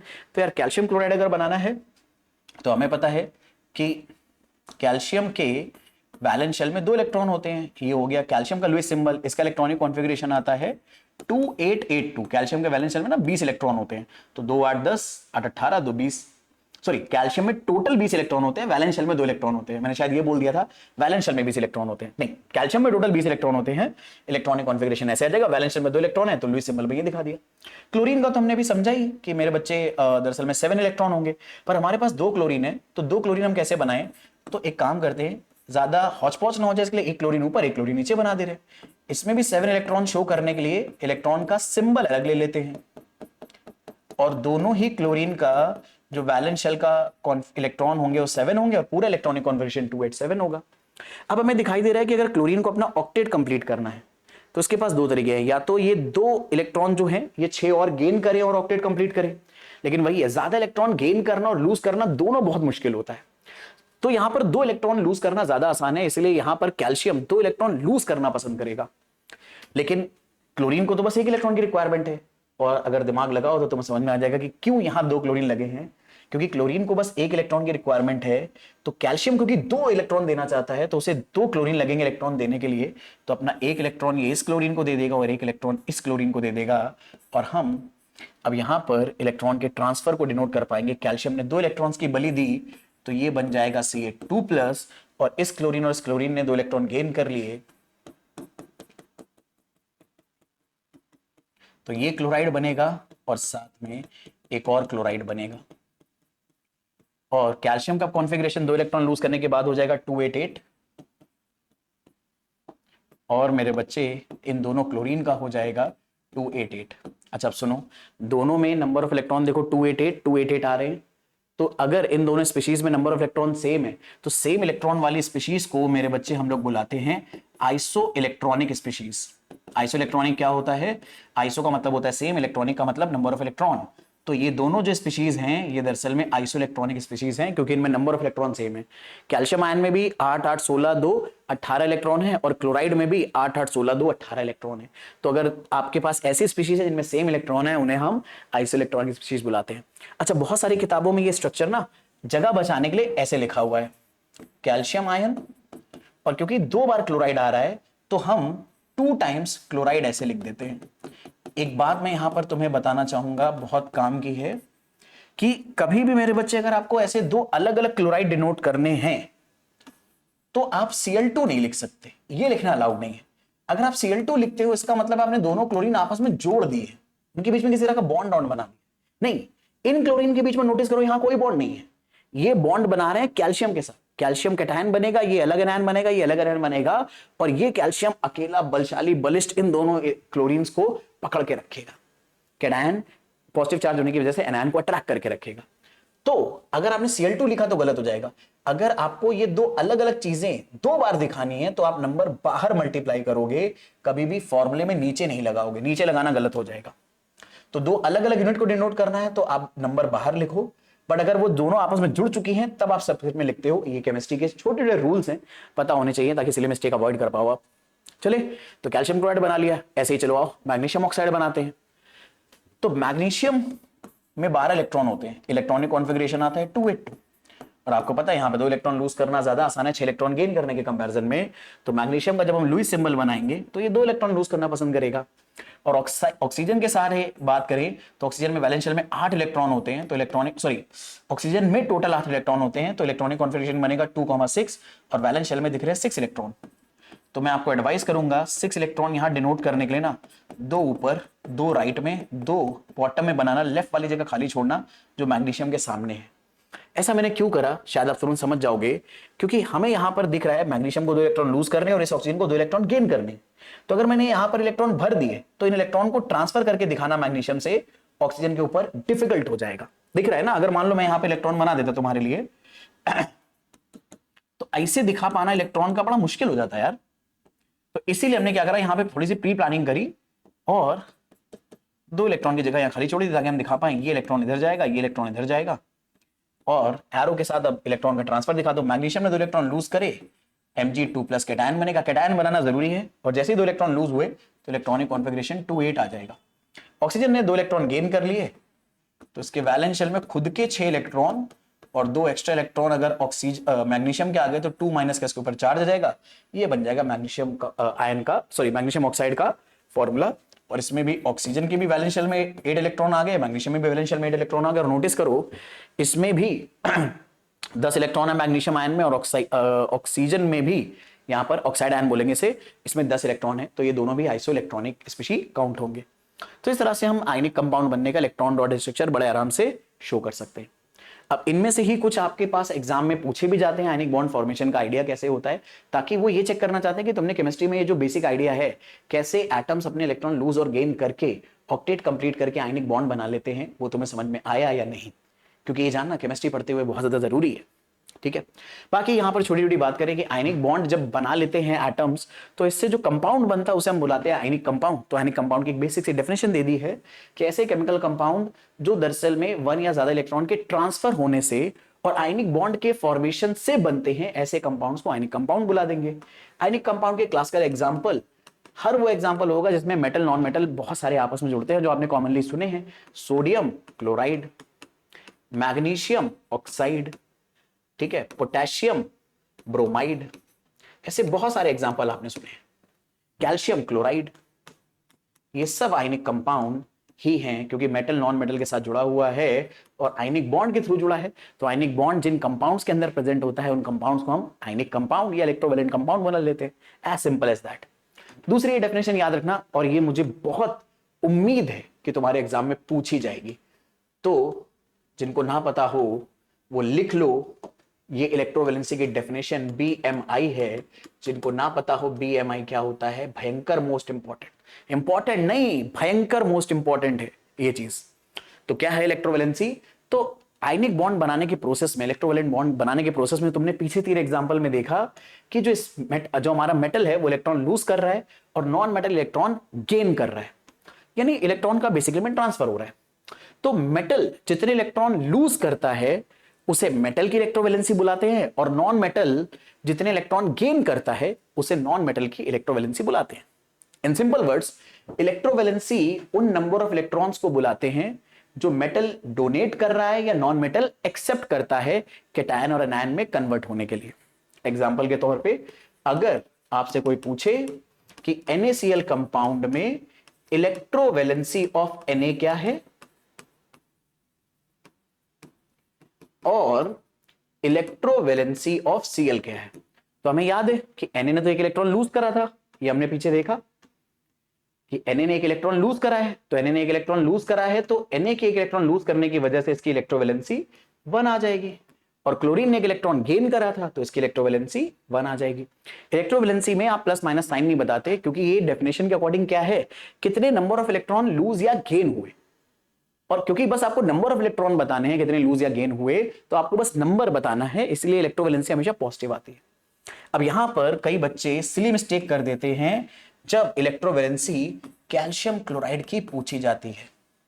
तो कैल्शियम क्लोराइड में अगर आपको कैल्शियम और क्लोरीन की इलेक्ट्रोवैलेंसी बतानी है तो इलेक्ट्रोवैलेंसी को शॉर्ट फॉर्म में मैं ईवी लिख दे रहा हूं। अब इलेक्ट्रोवैलेंसी ऑफ कैल्शियम अगर मेरे को लिखना है तो मुझे स्ट्रक्चर में दिखाई दे रहा है कि कैल्शियम ने ना 2 इलेक्ट्रॉन लूज करे, एक इस क्लोरीन को एक इस क्लोरीन को, तो 2 इलेक्ट्रॉन लूज करने की वजह से कैल्शियम की इलेक्ट्रोवैलेंसी हो गई 2। अब मैंने कहा इलेक्ट्रोवैलेंसी ऑफ क्लोरीन बताओ। कई बच्चे अब ये दिमाग लगाते हैं कि अगर कैल्शियम ने 2 इलेक्ट्रॉन लूज करे तो क्लोरीन ने 2 गेन कर लिए होंगे, तो इसकी भी इलेक्ट्रोवैलेंसी 2 हो जाएगी। बस यही अगर तुमने सोच लिया तो यहां तुम कर गए गलती, क्योंकि नोटिस करो डेफिनेशन में ये लिखा है कि एक पर्टिकुलर एटम, एन एटम, एक पर्टिकुलर एटम कितने इलेक्ट्रॉन लूज या गेन करता है, तो एक कैल्शियम ने 2 इलेक्ट्रॉन लूज करे थे इसीलिए इसकी इलेक्ट्रोवैलेंसी या इलेक्ट्रोवैलेंसी 2 थी। लेकिन क्लोरीन, एक क्लोरीन कितने इलेक्ट्रॉन गेन कर रहा है इस प्रोसेस में, तो देखो एक क्लोरीन तो एक ही इलेक्ट्रॉन गेन कर रहा है ना, ये 2 इलेक्ट्रॉन्स का गेन तो 2 अलग अलग क्लोरीन ने करा है, तो एक क्लोरीन यूनिकली एक ही इलेक्ट्रॉन गेन कर रहा है, तो इसलिए इसकी इलेक्ट्रोवैलेंसी 1 होगी, 2 नहीं होगी। मैग्नीशियम ऑक्साइड में अगर आप डिस्कस करते तो क्योंकि मैग्नीशियम ने 2 इलेक्ट्रॉन लूज करे तो मैग्नीशियम की इलेक्ट्रोवैलेंसी 2 होती, और एक ही ऑक्सीजन ने 2 इलेक्ट्रॉन गेन कर लिए तो इसकी वैलेंसी 2 होती। तो मैग्नीशियम ऑक्साइड में ऐसा हो सकता था कि इस ऑक्सीजन की इलेक्ट्रोवैलेंसी 2 होती, कैल्शियम क्लोराइड में नहीं। ये बहुत केयरफुली मैंने आपको पहले से आगाह कर दिया कि यहां पर अक्सर सिली मिस्टेक हो सकती है, तो सिली मिस्टेक से बचना, और अगर अब भी करके आए तो भाई दोबारा आके वीडियो देख लेना और कमेंट सेक्शन में बता देना कि आपसे ये मिस्टेक हुई थी, ताकि बाकी बच्चे अगर कोई बाद में देखे तो समझ जाए, क्योंकि हमें गलती नहीं करनी है। ये बात मैंने क्यों बोली, क्योंकि एक बात बताता हूं, आपकी मिस्टेक आपको कब सबसे ज्यादा याद रहती है, जब अक्सर ऐसा होता है कि हम टेस्ट देने बैठे किसी भी सब्जेक्ट का, हमसे कोई सिली मिस्टेक हो गई, जब टेस्ट पेपर डिस्ट्रीब्यूट हुआ, आंसर शीट डिस्ट्रीब्यूट हुई वापस से चेक होने के बाद, और हमने देखा कि हमारे दोस्त ने वो सिली मिस्टेक नहीं करी है और उसने मेरी सिली मिस्टेक पॉइंट आउट कर दी कि यार तूने ये वाली सिली मिस्टेक करी थी, तो मैं सच बता रहा हूं ये चीज, वो सिली मिस्टेक फिर इतनी बुरी तरीके से याद रहती है कि अगर तुम डेथ बेड पे पहुंच जाओगे अपनी 80-90 साल की उम्र पे, और तुम बस आखिरी सांस लेने वाले होगे, और तुम्हें कोई जाकर मान लो बता दे कि यार वो तुमने उस 10th के टेस्ट पेपर में वो फिजिक्स का टेस्ट था या केमिस्ट्री का टेस्ट था, ये वाली सिली मिस्टेक करी थी, याद है क्या, जो तुम्हारे दोस्त ने पॉइंट आउट करी थी, यकीन मानना तुम्हें याद रहेगी, क्योंकि ऐसी बहुत सारी मिस्टेक मुझे आज भी याद है। तो अगर तुमने वो मिस्टेक करी और वो तुम नीचे लिख आ रहे हो तो मतलब बाकियों को भी वो हेल्प मिल जाएगी कि हाँ ये वाली मिस्टेक नहीं करनी है। चलो अपनी कहानी को फिलहाल आगे बढ़ाते हैं और एक और इंपॉर्टेंट चीज के बारे में बात कर लेते हैं कि आयनिक बॉन्ड बनाने के लिए हमें क्या क्या कंडीशन की रिक्वायरमेंट होगी मेटल और नॉन मेटल के बीच में। तो यार अगर बात करें कि आयनिक बॉन्ड बनाने के लिए मेटल्स के लिए क्या कंडीशन की रिक्वायरमेंट होगी, तो आयनेशन पोटेंशियल या आयनेशन एनर्जी बहुत कम चाहिए होता है मेटल का क्योंकि मेटल की आयनेशन एनर्जी इतनी कम होगी उससे इलेक्ट्रॉन निकालना उतना आसान होगा। ठीक है, तो अगर बात करें आयनिक बॉन्ड के लिए फॉर्मेशन की प्राइमरी कंडीशन क्या है, जो मेटल होगा, मेटल, क्योंकि ionic bond metal non metal के बीच में बनता है, तो मेटल का आयनेशन पोटेंशियल कम होना चाहिए। ठीक है, तो जरा सोचो कि यार हमने पीरियोडिक टेबल में पढ़ा था राइट में जाने पर ना पीरियड में आयनाइजेशन पोटेंशियल इंक्रीज होता है, यानी लो आयनाइजेशन पोटेंशियल वाले एलिमेंट कहां मिलेंगे, पीरियोडिक टेबल के लेफ्ट में, जैसे कि लिथियम, सोडियम, पोटेशियम, क्या नाम है, मैग्नीशियम, कैल्शियम, ये सब। तो जितना आप पीरियोडिक टेबल में लेफ्ट में रहोगे उस मेटल का आयनेशन पोटेंशियल कम होगा, और जितना आयनेशन पोटेंशियल कम होगा आयनिक बॉन्ड बनाने के चांस उतने ही ज्यादा होंगे। इसीलिए मेरे बच्चे ये एलिमेंट्स ज्यादातर आपको आयनिक बॉन्ड बनाते हुए ही मिलेंगे, sodium, potassium, magnesium, calcium. Notice करना मैंने लिथियम बेरिलियम को मार्क नहीं करा है, अभी उसके बारे में डिस्कस करेंगे मैंने उसको मार्क क्यों नहीं करा है। ठीक है, तो ये एलिमेंट ऐसे हैं जिनका आयनेशन पोटेंशियल कम होने की वजह से ज्यादातर ये आयनिक बॉन्ड बनाते हैं। दूसरा, मेटल की बात हो गई, नॉन मेटल की बात कर लेते हैं। तो नॉन मेटल की इलेक्ट्रॉन एफिनिटी ज्यादा होनी चाहिए, तब वो आयनिक बॉन्ड बनाने की टेंडेंसी रखते हैं। और हमें पता है इलेक्ट्रॉन एफिनिटी ना पीरियोडिक टेबल में राइट में इलेक्ट्रॉन एफिनिटी राइट में जाने पे बढ़ती है। तो जैसे कि फ्लोरीन, क्लोरीन, ब्रोमीन, ठीक है, ऑक्सीजन, सल्फर, नाइट्रोजन। अब ये ऐसे नॉन मेटल हैं जो ज्यादातर इलेक्ट्रॉन एफिनिटी ज्यादा रखते हैं, और इलेक्ट्रॉन एफिनिटी ज्यादा रखने की वजह से आयनिक बॉन्ड बहुत ही इजीली बना लेते हैं। ठीक है, और दूसरा लास्ट, इलेक्ट्रोनेगेटिविटी डिफरेंस मेटल और नॉन मेटल के बीच में बहुत ज्यादा होना चाहिए। तो मेटल और नॉन मेटल के बीच में इलेक्ट्रोनेगेटिविटी का डिफरेंस जितना ज्यादा होगा उतनी आराम से इलेक्ट्रॉन ट्रांसफर होंगे, और जितने आराम से इलेक्ट्रॉन ट्रांसफर होंगे आयनिक बॉन्ड उतने आराम से बनेगा। और क्योंकि इन ग्रुप्स में लिथियम और बेरिलियम की जो इलेक्ट्रोनेगेटिविटी होती है बहुत ज्यादा होती है, और इलेक्ट्रोनेगेटिविटी अगर ज्यादा होगी तो उनका नॉन मेटल के साथ इलेक्ट्रोनेगेटिविटी का डिफरेंस ना उतना अच्छा नहीं होगा। जैसे एग्जांपल के तौर पे फ्लोरीन की इलेक्ट्रोनेगेटिविटी लेट्स से सबसे ज्यादा है, शायद पाउलिंग स्केल पे शायद 4 के आसपास है। और लिथियम की फिर अगर पीरियोडिक टेबल में बात करी जाए ना तो down the group electronegativity decrease होती है, तो यानी ऊपर इलेक्ट्रोनेगेटिविटी ज्यादा मिलेगी, हो सकता है इसकी 2.1, 2.3, 2.4 हो। तो जब इनका डिफरेंस निकालोगे तो इलेक्ट्रोनेगेटिविटी का डिफरेंस कम हो जाएगा। और इलेक्ट्रोनेगेटिविटी का डिफरेंस अगर मेटल नॉन मेटल में कम हो जाता है तो इलेक्ट्रॉन का ट्रांसफर मुश्किल हो जाता है। अब इलेक्ट्रॉन का ट्रांसफर अगर मुश्किल हो गया तो आयनिक बॉन्ड आराम से बनता नहीं है। इसीलिए मैंने लिथियम और बेरिलियम को यहां पर मार्क नहीं करा था। आप ये लेटर ऑन आगे क्लास 11 वगैरह में अगर आप केमिस्ट्री, अगर आपकी मती मारी गई, आप साइंस ले लेते हो तो आप पढ़ोगे कि लिथियम और बेरिलियम अक्सर कोवेलेंट बॉन्ड बनाने की कैपेबिलिटी रखते हैं, और वो हाई लेवल का कॉन्सेप्ट है, वो बाद में 11 के लिए बात करेंगे। बट ऐसा नहीं कि आयनिक बॉन्ड नहीं बनाते, आयनिक बॉन्ड भी बनाते हैं, लेकिन इनमें कोवेलेंट बॉन्ड बनाने की भी कैपेबिलिटी होती है, इसीलिए मैंने उनको वहां पर मार्क नहीं करा था। ठीक है, बाकी अपनी कहानी को आगे बढ़ा है तो हमने ये समझ लिया कि दरअसल में आयनिक बॉन्ड बनाने की कंडीशन क्या है, आयनेशन पोटेंशियल मेटल का कम होना चाहिए, इलेक्ट्रॉनिक नॉन मेटल की ज्यादा होनी चाहिए, और इलेक्ट्रोनेगेटिविटी का डिफरेंस बहुत ज्यादा होना चाहिए। That's all. ये सारी कहानी थी इलेक्ट्रोवेलेंट बॉन्ड या आयनिक बॉन्ड की। अब पहुंच जाते हैं अपने अगले बॉन्ड पर, विच इज कोवेलेंट बॉन्ड। दरअसल में हर बार एटम मेटल और नॉन मेटल के बीच में बॉन्ड बनाने के लिए इलेक्ट्रॉन मेटल लूज करे, नॉन मेटल इलेक्ट्रॉन गेन करे, हर बार ये कंडीशन पॉसिबल नहीं है। कई बार ऐसी भी सिचुएशन हमारे सामने आ जाती है जहां पर इलेक्ट्रॉन ना लूज और गेन हो ही नहीं सकते, तब हमें बॉन्ड बनाने का एक नया तरीका सोचना पड़ा, और लुईस और कौशल ने वहां पर नया तरीका बताया कोवेलेंट बॉन्ड बनाने का। इसी को समझते हैं। तो कोवेलेंट बॉन्ड दरअसल में ऐसा अट्रैक्शन फोर्स होता है जो तब आता है जब म्यूचुअल शेयरिंग ऑफ इलेक्ट्रॉन होती है दरअसल में नॉन मेटालिक एलिमेंट्स के बीच में। यानी एक बहुत इंपॉर्टेंट बात समझना, ज्यादातर सबसे अच्छे जो कोवेलेंट बॉन्ड बनते हैं वो नॉन मेटल के बीच में ही बनते हैं। मेटल और नॉन मेटल के बीच में जो कोवेलेंट बॉन्ड होता है वो उतना स्ट्रॉन्ग कोवेलेंट बॉन्ड नहीं होता। स्ट्रॉन्ग कोवेलेंट बॉन्ड बनते हैं नॉन मेटल के बीच में बनते हैं। इसलिए यहां पर डेफिनेशन में लिखा है कि अक्सर नॉन मेटल्स आपस में इलेक्ट्रॉन्स की शेयरिंग करते हैं।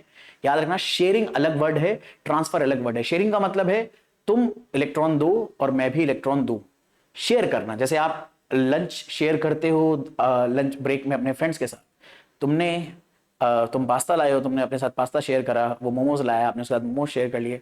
शायद कोई तो आजकल लेके जाता होगा, आई डोंट नो। ठीक है, मैं मेरे टाइम पे तो वही पूड़ी सब्जी या फिर पराठा सब्जी ही चलता था, हम लोग वही शेयर करते थे। आजकल शायद ये फैंसी स्टफ भी चलने लगा होगा, I am pretty much sure. ठीक है, तो वही शेयरिंग में दोनों तरफ म्यूचुअल शेयरिंग होती है, मैंने आपको कुछ दिया, आपने मुझे कुछ दिया। इसी तरह से यहां पर जब नॉन मेटल्स बॉन्ड बनाते हैं कोवेलेंट बॉन्ड, तो इसमें इलेक्ट्रॉन्स की म्यूचुअल शेयरिंग होती है। एक नॉन मेटल एटम अपने इलेक्ट्रॉन शेयर करता है, दूसरा वाला भी अपने शेयर करता है, दोनों म्यूचुअल शेयरिंग करके बॉन्ड बना लेते हैं। तो यहां पर एक नया टाइप का बॉन्ड बनाने की जरूरत क्यों पड़ी, इसे सबसे बेस्ट हम समझेंगे दरअसल में इलेक्ट्रॉन डॉट स्ट्रक्चर रिप्रेजेंटेशन से ही। ठीक है, तो एक काम करता हूं, इस पर आते हैं हाइड्रोजन पे। उससे पहले ना एक काम कर चलो हाइड्रोजन से समझ लेते हैं कि हाइड्रोजन से हम कैसे समझेंगे कि इलेक्ट्रॉन हमें ना शेयर करने की जरूरत पड़ेगी, क्यों एटम इलेक्ट्रॉन लूज या गेन नहीं कर पा रहा है यहां पर। ठीक है, तो हमें पता है हाइड्रोजन का लुईस सिंबल अगर मैं बनाने की कोशिश करूं तो इलेक्ट्रॉनिक कॉन्फ़िगरेशन में एक इलेक्ट्रॉन होने की वजह से वैलेंस शेल में एक इलेक्ट्रॉन है, तो 2 हाइड्रोजन है हमारे पास फॉर्मूले में। तो एक हाइड्रोजन का लुईस सिंबल हो गया कि उसके हाइड्रोजन के बगल में एक इलेक्ट्रॉन हमने शो कर दिया। ऐसे ही दूसरे हाइड्रोजन का लुईस सिंबल हो गया कि उसका भी हमने इलेक्ट्रॉनिक कॉन्फ़िगरेशन 1 शो कर दिया। अब जरा सोचो, अगर हमें दोनों हाइड्रोजन को स्टेबल करना है तो हमें पता है हाइड्रोजन तो डुप्लेट कंप्लीट करता है, यानी अपने वैलेंस शेल में 2 इलेक्ट्रॉन रखना चाहता है। अब ये हाइड्रोजन भी अपने वैलेंस शेल में 2 इलेक्ट्रॉन रखना चाहता है, अब ये हाइड्रोजन भी वैलेंस शेल में अपने 2 इलेक्ट्रॉन रखना चाहता है। और दोनों अगर अब बॉन्ड बनाने के लिए हम कहते हैं कि भैया काम करो, चलो इलेक्ट्रॉन ट्रांसफर कर लो तुम।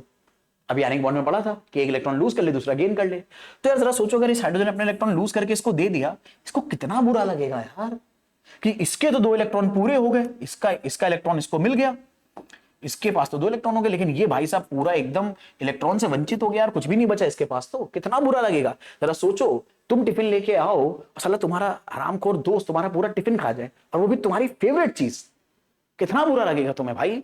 वही हो रहा है इसके साथ कि इसको 2 इलेक्ट्रॉन, इसको भी 2 इलेक्ट्रॉन चाहिए, इसको भी 2। अगर ट्रांसफर ही एक हमारे पास सिचुएशन होती तो इलेक्ट्रॉन ट्रांसफर करते तो भैया इसको कितना बुरा लगता है, इसका इकलौता इलेक्ट्रॉन इससे छिन गया। यानी यहां पर ये तो नाइंसाफी हो जाएगी अगर इलेक्ट्रॉन हम बस क्या कर दे, एक से लूज और एक को गेन करा दे। अब यहां पर नेचर ने एक नया जुगाड़ ढूंढा कि यार देखो, एक एक इलेक्ट्रॉन बुरा नहीं मनवाएंगे किसी को कि यार एक इलेक्ट्रॉन पूरा ही कोई अपना दे दे, अच्छा नहीं लगेगा। एक काम करते हैं, आपस में शेयरिंग करा देते। जरा नोटिस करना, ये हाइड्रोजन की पहली ऑर्बिट जिसमें एक इलेक्ट्रॉन है, ये इस हाइड्रोजन की पहली ऑर्बिट जिसमें एक इलेक्ट्रॉन है। तो नेचर ने कहा एक काम करो, तुम दोनों एक दूसरे के ना पास आते जाओ, इतना पास आते जाओ कि इसकी ऑर्बिट इसके साथ शेयर होने लगे, इसकी ऑर्बिट इसके साथ शेयर होने लगे, ताकि ये इलेक्ट्रॉन भी आपस में शेयर होने लगे। तो ये हाइड्रोजन आइटम धीरे धीरे पास में आते हैं, पास में आते हैं, पास में आते हैं, और इतना पास में आ जाते हैं कि दूसरे वाले हाइड्रोजन की ऑर्बिट इसमें शेयर हो जाती है। अब इसका इलेक्ट्रॉन, दूसरे वाले हाइड्रोजन का इलेक्ट्रॉन भी इसमें आ जाता है, और पहले वाले हाइड्रोजन का इलेक्ट्रॉन भी इसमें आ जाता है। तो नोटिस करो, अब ये ऑर्बिट जो पहले हाइड्रोजन की है इसमें 2 इलेक्ट्रॉन आ गए, ये ऑर्बिट जो दूसरे हाइड्रोजन की है इसमें भी 2 इलेक्ट्रॉन आ गए। तो दोनों का ऑक्टेट कंप्लीट, दोनों का डुप्लेट कंप्लीट हो गया इलेक्ट्रॉन की एक म्यूचुअल शेयरिंग की हेल्प से। ना किसी को लूज करना पड़ा, ना किसी को गेन, ताकि किसी को बुरा ना लगे। तो यहां पर शेयरिंग सबसे बेस्ट ऑप्शन था। अब नोटिस करना, इस हाइड्रोजन के पास अपनी शेल में 2 इलेक्ट्रॉन आ गए, इस हाइड्रोजन के पास भी अपनी शेल में 2 इलेक्ट्रॉन आ गए, तो दोनों का डुप्लेट कंप्लीट हो गया। अब बार बार आपको इस तरह के दरअसल में क्या नहीं बनाने की जरूरत है, शेल नहीं बनाने की जरूरत है, क्योंकि शेल बहुत कॉम्प्लिकेट कर देगा तुम्हारे क्या नाम है, इलेक्ट्रॉन डॉट स्ट्रक्चर को। तो हम क्या करते हैं, जैसे ये हाइड्रोजन का एक इलेक्ट्रॉन है, ये दूसरे हाइड्रोजन का एक इलेक्ट्रॉन है, हमें दिखाना है ये हाइड्रोजन इससे शेयर करने वाला है, तो हम एक बड़ा सर्किल बनाते हैं जिसमें इस हाइड्रोजन का इलेक्ट्रॉन और जो ये शेयर हो रहा है वो वाला इलेक्ट्रॉन दोनों इसके अंदर भर लेते हैं। ऐसे ही एक बड़ी सी ऑर्बिट दूसरे हाइड्रोजन के लिए भी बनाएंगे। तो नोटिस करना, इस ऑर्बिट में हाइड्रोजन के पास 2 इलेक्ट्रॉन आ गए, यानी लेफ्ट वाले हाइड्रोजन के भी डुप्लेट कंप्लीट और राइट वाले हाइड्रोजन का भी डुप्लेट कंप्लीट। इस तरह से हम इलेक्ट्रॉन की शेयरिंग बनाते हैं। और एक और इंपॉर्टेंट बात, जब भी 2 इलेक्ट्रॉन, 2 एटम्स आपस में शेयर करते हैं तो इन इलेक्ट्रॉन्स को एक स्पेशल नाम से बुलाया जाता है, इन्हें बुलाया जाता है बॉन्ड पेयर इलेक्ट्रॉन्स। पेयर इसलिए ऑब्वियसली क्योंकि पेयर में है, और क्योंकि ये पेयर ऑफ इलेक्ट्रॉन बॉन्ड बनाने में हेल्प कर रहा है, इसलिए इनको बॉन्ड पेयर इलेक्ट्रॉन बुलाते हैं। और कई बार हमारे लिए ये स्ट्रक्चर बनाना बहुत प्रॉब्लमेटिक होता है, मतलब बहुत लेंदी होता है, प्रॉब्लमेटिक नहीं, बहुत लेंदी होता है। तो इसलिए हमारे केमिस्ट ने क्या करा, एक सिंपल से सिंबल दिया है कि अगर 2 एटम्स के बीच में एक एक इलेक्ट्रॉन की शेयरिंग हो रही है तो उनको एक ना सिंगल बॉन्ड से शो कर दो। तो ये जो स्ट्रक्चर है ये बॉन्ड स्ट्रक्चर बुलाया जाता है, जो आपको आगे केमिस्ट्री में बहुत इस्तेमाल करना होगा। और इसे इलेक्ट्रॉन डॉट स्ट्रक्चर बुलाते हैं, या लुईस डॉट स्ट्रक्चर बुलाते हैं, या लुईस स्ट्रक्चर बुलाते हैं, जिसमें हम इलेक्ट्रॉन की शेयरिंग दिखाते हैं। तो इस तरह से कई जगह पर इलेक्ट्रॉन की शेयरिंग ही हमारे पास ऑप्शन होता है एटम्स का डुप्लेट या ऑक्टेट कंप्लीट करने के लिए, ताकि किसी भी एटम को बुरा ना लगे सिर्फ इलेक्ट्रॉन लूज या गेन करने पर। अब ऐसे और एग्जांपल देख लेते हैं। अच्छा, याद रखना बॉन्ड पेयर ऑफ इलेक्ट्रॉन क्या होते हैं, और अगर 2 एटम्स के बीच में एक एक इलेक्ट्रॉन की म्यूचुअल शेयरिंग हुई तो ओवरऑल 2 इलेक्ट्रॉन अगर शेयर हुए तो वहां उसको आप बॉन्ड स्ट्रक्चर में एक सिंगल बॉन्ड से डिनोट करते हो। आगे आ जाते हैं, क्लोरीन के बारे में बात कर लेते हैं। अब हमें पता है क्लोरीन के वैलेंस शेल में 7 इलेक्ट्रॉन है, और दूसरे वाले क्लोरीन के भी वैलेंस शेल में 7 इलेक्ट्रॉन है। अब अगर ये अपना एक लूज कर देगा तो इसका तो ऑक्टेट, मान लो इसने अपना लूज कर दिया तो इसका तो ऑक्टेट कंप्लीट, इसका जो इलेक्ट्रॉन गेन कर रहा है, लेकिन इसका तो नहीं हो पाएगा ना कंप्लीट। और हमें तो कुछ ऐसा जुगाड़ करना है कि ताकि दोनों का ऑक्टेट कंप्लीट हो जाए। तो यहां पर इलेक्ट्रॉन ट्रांसफर करना ऑप्शन नहीं है, यहां पर इलेक्ट्रॉन शेयर करना ही एक बढ़िया ऑप्शन है। तो ये क्लोरीन अपनी ऑर्बिट अपने 7 इलेक्ट्रॉन के साथ आगे एक्सटेंड कर देगा, ताकि ये अपना एक इलेक्ट्रॉन, अपना इस क्लोरीन का भी एक इलेक्ट्रॉन ले ले। तो अब देखो, ये ऑर्बिट इस पूरे क्लोरीन की सबसे लास्ट ऑर्बिट मानी जाएगी, शेल मानी जाएगी। इस शेल में देखो कितने इलेक्ट्रॉन आ गए, 1 2 3 4 5 6 7 8, यानी इस क्लोरीन के पास 8 इलेक्ट्रॉन हो गए। ऐसे देखो, इस क्लोरीन के पास भी 8 इलेक्ट्रॉन, ये अपनी ऑर्बिट आगे एक्सटेंड कर देगा, इससे भी एक इलेक्ट्रॉन ले लेगा। भाई म्यूचुअल शेयरिंग में ये तो होता है कि आप लंच शेयर करते टाइम अपना कुछ लंच अपने दोस्त के साथ शेयर करते हो और वो आपके साथ अपना कुछ लंच शेयर करता है। इस क्लोरीन ने इस क्लोरीन का एक इलेक्ट्रॉन लिया तो अपना एक इलेक्ट्रॉन शेयर कर दिया ताकि दोनों का ऑक्टेट कंप्लीट हो जाए। तो यहां पर एक बॉन्ड पेयर आया। अब इस बॉन्ड पेयर को अगर आप डिनोट करना चाहो तो आप सिंगल बॉन्ड से डिनोट कर सकते हो, और चाहो तो ये जो इलेक्ट्रॉन्स हैं जो बॉन्डिंग में पार्टिसिपेट नहीं कर रहे हैं, दो दो के पेयर में आप ऐसे दिखा दो इनको। ऐसे दिखाना अलाउड है, दिखाना चाहो दिखाओ, ना दिखाना चाहो ना दिखाओ, कोई दिक्कत नहीं है, ये भी अलाउड है। और अगर क्लोरीन आप बनाना चाहो ऐसे तो भी अलाउड है। अरे चल जा भाई, अरे सॉरी, मतलब अगर आप ये जो एक्स्ट्रा इलेक्ट्रॉन्स हैं जो बॉन्डिंग में पार्टिसिपेट नहीं कर रहे हैं उन्हें अगर ड्रॉ ना भी करो तो भी चलेगा। ये भी क्लोरीन का बॉन्ड स्ट्रक्चर है, ये भी क्लोरीन का बॉन्ड स्ट्रक्चर है। और याद रखना, जब भी एक सिंगल बॉन्ड बनता है तो एक सिंगल बॉन्ड का मतलब होता है इन दोनों एटम ने आपस में एक एक इलेक्ट्रॉन की शेयरिंग करी है। एक इस क्लोरीन का इलेक्ट्रॉन और एक इस क्लोरीन का इलेक्ट्रॉन, जो कि हमारा बॉन्ड पेयर है। तो यहां पे ये जो इलेक्ट्रॉन्स है जो बॉन्डिंग में पार्टिसिपेट नहीं कर रहे बट वैलेंस शेल में है, तो इनको पेयर में काउंट करा जाता है और इन्हें बुलाया जाता है लोन पेयर। मतलब ऐसे पेयर ऑफ इलेक्ट्रॉन जो बॉन्डिंग में पार्टिसिपेट नहीं कर रहे हैं। इनकी प्रॉपर डेफिनेशन आगे मेंशन है, मैंने यहां पे बता दिया कि लोन पेयर ऑफ इलेक्ट्रॉन क्या होते हैं। लोन पेयर ऑफ इलेक्ट्रॉन वो इलेक्ट्रॉन होते हैं किसी भी एटम के जो कोवेलेंट बॉन्ड बनाने में पार्टिसिपेट नहीं करते हैं लेकिन एटम के वैलेंस शेल में प्रेजेंट होते हैं। और बॉन्ड पेयर क्या होता है? वो पेयर ऑफ इलेक्ट्रॉन जो दो एटम्स को कोवेलेंट बॉन्ड बनाने में हेल्प करता है। और एक सिंगल बॉन्ड में कितने बॉन्ड पेयर होते हैं? एक बॉन्ड पेयर होता है। और इलेक्ट्रोवैलेंसी में हम इसी बॉन्ड पेयर के शिफ्ट होने की बात कर रहे थे कि अगर ये अलग अलग इलेक्ट्रोनेगेटिव एटम होते तो ये बॉन्ड पेयर ज्यादा इलेक्ट्रोनेगेटिव की तरफ खिंच जाता। ठीक है, जिनको याद समझ में नहीं आया वो एक बार जाके इलेक्ट्रोवैलेंसी और इलेक्ट्रोनेगेटिविटी रिवाइज करना पीरियोडिक टेबल से। ठीक है, चलो ऐसे O2 के बारे में बात कर लेते हैं। आ जाओ। अब O2 याद रखना, नॉन मेटल ना अक्सर क्या बनाते हैं? कोवेलेंट बॉन्ड बनाते हैं। तो ऑक्सीजन नॉन मेटल है और इस फॉर्मूले में दो दो ऑक्सीजन आपस में जोड़ने वाले हो तो कोवेलेंट बॉन्ड ही बनेगा। अब कैसे दिखाएंगे? तो ऑक्सीजन के वैलेंस शेल में यार होते हैं 6 इलेक्ट्रॉन। इसका इलेक्ट्रॉनिक कॉन्फ़िगरेशन आता है 2,6। अब इसे 8 इलेक्ट्रॉन करने हैं और जो दूसरा वाला ऑक्सीजन है उससे भी 8 इलेक्ट्रॉन करने हैं। तो ना यहां पे मैं जानबूझ के थोड़ा सा पहले से प्लानिंग करके दो दो इलेक्ट्रॉन दोनों ऑक्सीजन में आमने सामने बना रहा हूं। और मैं आपको एडवाइस करूंगा कि ये जो इलेक्ट्रॉन आप बॉन्डिंग में दिखाने वाले हो ना उन्हें एटम से थोड़ा दूर बनाओ, क्योंकि जब आप इसको कोवेलेंट बॉन्ड बनाने के लिए इस ऑक्सीजन की ऑर्बिट को आगे एक्सटेंड करोगे ऐसे, तो अगर ये इलेक्ट्रॉन आपने इस ऑक्सीजन के बहुत पास बना दिए तो इसको ओवरलैप कराना बड़ा मुश्किल हो जाएगा। मान लो ये वाले इलेक्ट्रॉन आप ऐसे बना देते पास में, तो अब इस ऑर्बिट को ऐसे बनाना बड़ा मुश्किल हो जाता। ठीक है, तो इसलिए कोवेलेंट बॉन्डिंग अगर होने वाली है तो एडवाइजेबल यही रहेगा आपको कि आप थोड़ा दूर बनाओ बॉन्ड के क्या नाम है, एटम्स के इलेक्ट्रॉन को, ताकि शेयरिंग में दिखाना आसान हो जाए। तो ये ऑक्सीजन अपनी ऑर्बिट आगे तक एक्सटेंड करेगा। अब इस ऑर्बिट में अपने 6 इलेक्ट्रॉन रखेगा, 2 इससे शेयर कर लेगा। और यहां पर म्यूचुअल शेयरिंग, म्यूचुअल मतलब दोनों को एक दूसरे के साथ शेयर करना पड़ेगा। तो ये ऑक्सीजन ने अपने 2 इलेक्ट्रॉन इसको दिए तो ये वाला ऑक्सीजन 2 इलेक्ट्रॉन इससे ले भी लेगा। और इस तरह से दोनों के पास 2 इलेक्ट्रॉन और आ गए तो इसका भी ऑक्टेट कंप्लीट और इसका भी ऑक्टेट कंप्लीट। पर नोटिस करना यहां पे टोटल 2 इलेक्ट्रॉन की म्यूचुअल शेयरिंग की वजह से 4 इलेक्ट्रॉन शेयर हुए और 2 इलेक्ट्रॉन को जोड़ने पर एक बॉन्ड बनता है। तो यहां पर 4 इलेक्ट्रॉन को जोड़ने पे क्या बन जाएगा? एक और बॉन्ड। यानी यहां पर इलेक्ट्रॉन डॉट स्ट्रक्चर तो ये रहा, बॉन्ड स्ट्रक्चर अगर बनाओगे तो ऑक्सीजन के बीच में डबल बॉन्ड बनाना पड़ेगा आपको। ठीक है, अब ये कोई रोबोट टाइप का लग रहा है बट एक्चुअल में है नहीं। यहां पर मैंने ऑक्सीजन शो करा है और ये मेरे बच्चे डबल बॉन्ड को डिनोट कर रहा है ऑक्सीजन के बीच में। तो डबल बॉन्ड का मतलब है कि हर बॉन्ड के लिए एक एक इलेक्ट्रॉन शेयर हुआ होगा। ठीक है, हर बॉन्ड के लिए एक इलेक्ट्रॉन शेयर हुआ होगा। तो यहां पर कितने बॉन्ड पेयर इलेक्ट्रॉन आ गए? अगर बात करें कि how many bond pair electrons are there, तो 2 बॉन्ड पेयर इलेक्ट्रॉन है। बाकी ये लोन पेयर हो गया, ये लोन पेयर हो गया, ये लोन पेयर हो गया, ये लोन पेयर हो गया। तो यहां पर कितने लोन पेयर अवेलेबल है? 4 lone pairs are available in total. और एक पर्टिकुलर ऑक्सीजन पे 2 लोन पेयर अवेलेबल है, 4 लोन पेयर, और यहां पर 2 बॉन्ड पेयर अवेलेबल है। ये सब याद रखना क्योंकि अब ना थोड़ा सा लेवल क्योंकि डिफिकल्ट हो रहा है तो ऐसी क्रिटिकल चीजें भी वो आपसे पूछ सकते हैं अब। ठीक है, क्योंकि अब धीरे धीरे लेवल बढ़ा रहे हैं भाई बच्चों की डिफिकल्टी के लिए एग्जाम में। अब बात कर लेते हैं N2 के बारे में। चलो आओ, नाइट्रोजन का इलेक्ट्रॉनिक कॉन्फ़िगरेशन 7 इलेक्ट्रॉन होने की वजह से हमें पता है 2,5। तो वैलेंस शेल में 5 इलेक्ट्रॉन है तो नाइट्रोजन को 3 इलेक्ट्रॉन चाहिए, पर दोनों नाइट्रोजन को 3-3 इलेक्ट्रॉन चाहिए होगा, तो कोई 3 इलेक्ट्रॉन लूज करना पसंद नहीं करेगा।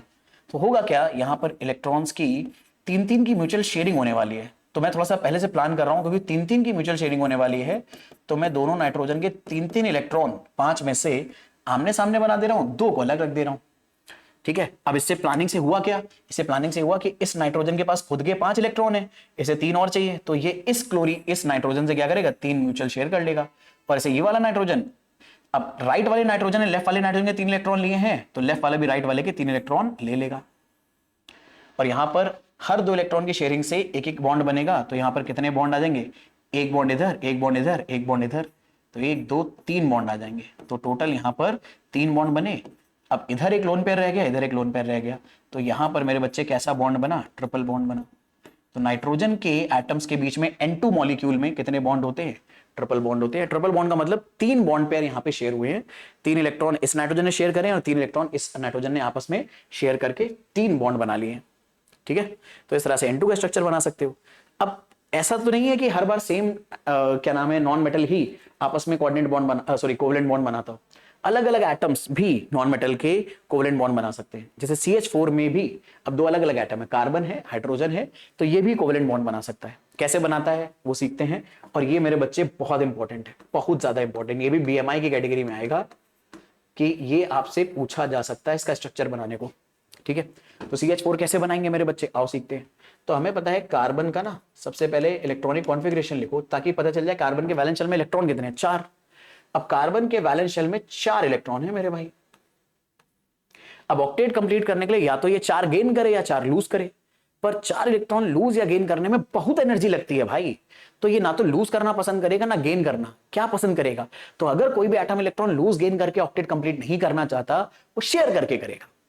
ठीक है, तो अब ये हाइड्रोजन किसके साथ इलेक्ट्रॉन शेयर करे, हाइड्रोजन के साथ। अब हाइड्रोजन के पास तो एक इलेक्ट्रॉन होता है, तो यहां पर 4 इलेक्ट्रॉन का मतलब है कि हर एक इलेक्ट्रॉन, 4 हाइड्रोजन अवेलेबल है, तो हर एक हाइड्रोजन के साथ एक एक इलेक्ट्रॉन शेयर हो जाए।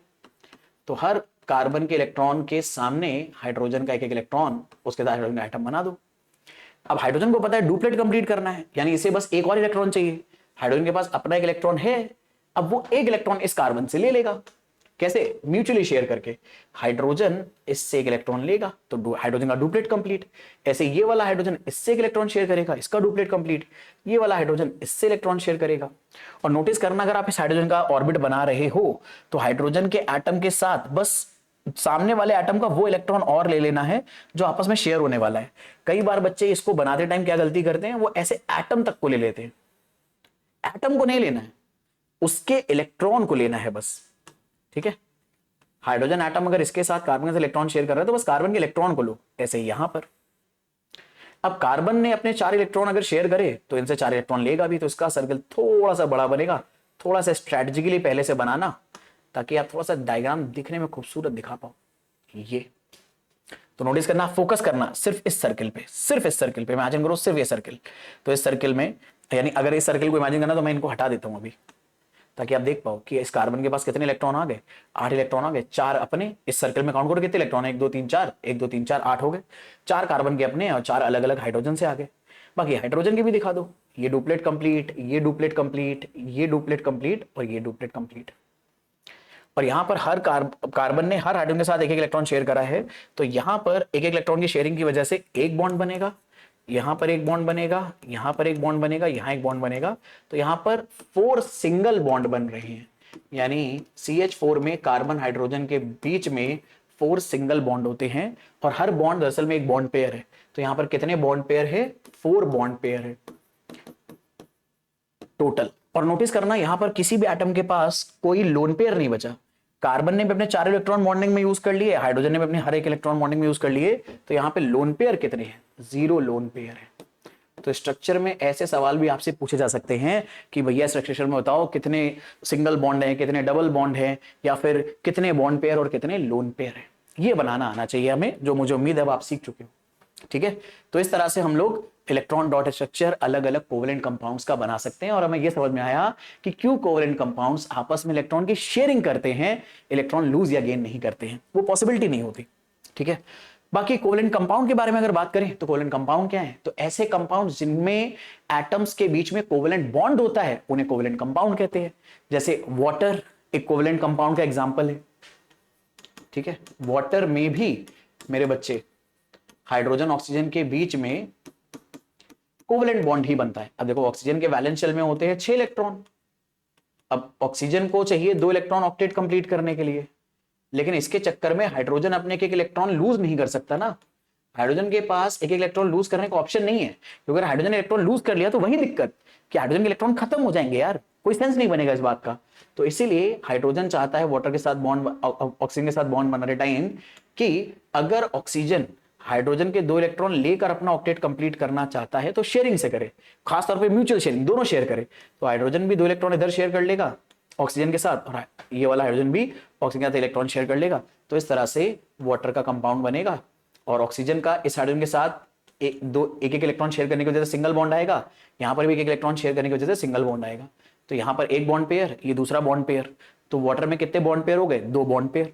और ऑक्सीजन के पास देखो अभी ये 2 इलेक्ट्रॉन ऐसे हैं जिन्होंने बॉन्डिंग नहीं करी है, ये 2 इलेक्ट्रॉन ऐसे हैं जिन्होंने बॉन्डिंग नहीं करी है, तो यहाँ पे 2 लोन पेयर अवेलेबल है, वो भी किस पर, ऑक्सीजन एटम पर, ठीक है। और 2 ही यहां पर क्या भी हैं, बॉन्ड पेयर भी हैं,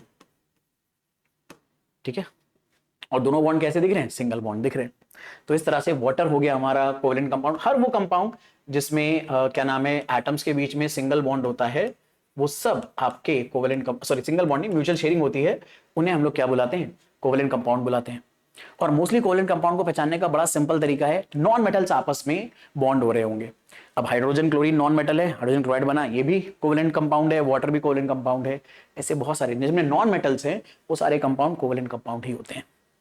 चले, ठीक है। फिर ऐसे ही टर्म आ जाता है कोवेलेंसी का, जैसे इलेक्ट्रोवेलेंट बॉन्ड में इलेक्ट्रोवेलेंसी आया था, ऐसे यहाँ पे कोवेलेंसी आ जाता है। तो अगर कोवेलेंसी को डिफाइन करना है तो हम कैसे डिफाइन कर सकते हैं, the number of electron pairs which an atom shares with 1 और मोर एटम, यानी एक पर्टिकुलर एटम जितने इलेक्ट्रॉन शेयर करता है कोवेलेंट बॉन्ड बनाने के लिए टोटल, उसी को उस एटम की कोवेलेंसी बुलाते हैं। जैसे एग्जांपल के तौर पे हाइड्रोजन ने आपस में एक इलेक्ट्रॉन शेयर करा था, ठीक है, और डुप्लेट कंप्लीट करने के लिए, तो हाइड्रोजन की कोवेलेंसी, क्योंकि एक इलेक्ट्रॉन शेयर हुआ है तो हाइड्रोजन की कोवेलेंसी 1 हो जाएगी। लेकिन जब ऑक्सीजन बना था, आपको याद होगा, तो 2-2 इलेक्ट्रॉन शेयर हुए थे, क्योंकि इस ऑक्सीजन को भी ऑक्टेट कंप्लीट करने के लिए 2 इलेक्ट्रॉन चाहिए और इस ऑक्सीजन को भी ऑक्टेट कंप्लीट करने के लिए 2 इलेक्ट्रॉन चाहिए, तो दोनों 2-2 इलेक्ट्रॉन शेयर करते हैं। तो 2-2 इलेक्ट्रॉन शेयर करने की वजह से ऑक्सीजन की कोवेलेंसी 2 हो जाएगी। नाइट्रोजन में 3 थी, लेकिन इंटरेस्टिंग केस CH4 का था, ठीक है।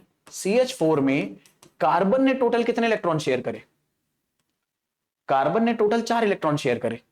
तो क्योंकि एक कार्बन ने 4 इलेक्ट्रॉन शेयर करे, तो CH4 में कोवेलेंसी ऑफ कार्बन 4 हो जाएगी। लेकिन हाइड्रोजन पर हाइड्रोजन एक ही इलेक्ट्रॉन शेयर कर रहा है। नोटिस करना, हाइड्रोजन 4 इलेक्ट्रॉन शेयर नहीं कर रहा है, क्योंकि इस हाइड्रोजन ने तो एक ही इलेक्ट्रॉन शेयर करा, इस हाइड्रोजन ने अलग एक इलेक्ट्रॉन शेयर करा, इसने अलग और इसने अलग। तो आपको जैसे इलेक्ट्रोवैलेंसी में एक एटम की इलेक्ट्रोवैलेंसी देखनी थी, ऐसे ही कोवैलेंसी में भी एक एटम की इलेक्ट्रोवैलेंसी देखनी है, ना कि ओवरऑल होल मॉलिक्यूल के अंदर। तो यहां पर हाइड्रोजन की अगर हम लोग कोवैलेंसी निकालेंगे तो हाइड्रोजन की कोवैलेंसी एक इलेक्ट्रॉन पर एटम शेयर होने की वजह से 1 आएगी। ये वाली बात याद रखना। तो आई गेस कोवैलेंसी का आइडिया भी आप लोगों को क्लियर हो गया है। बाकी इसके आगे शायद लोन पेयर की डेफिनेशन है, वो मैंने आपको बताई दी है कि जब कभी भी हम लोग क्या नाम है कोवेलेंट बॉन्ड इलेक्ट्रॉन की शेयरिंग से बनाते हैं, अक्सर कई एटम ऐसे होते हैं जिनके पास वैलेंस शेल के ऐसे इलेक्ट्रॉन बच जाते हैं जो बॉन्डिंग में पार्टिसिपेट नहीं करते, तो उनको पेयर में आप काउंट करते हो। तो ऐसे pair of electron valence shell में जो बॉन्डिंग नहीं करते हैं उन्हीं को हम लोन पेयर बुलाते हैं। यही बात यहाँ पे डेफिनेशन में मेंशन है। और अगर पूछी जाए तो एग्जैक्टली ऐसे लिख देना।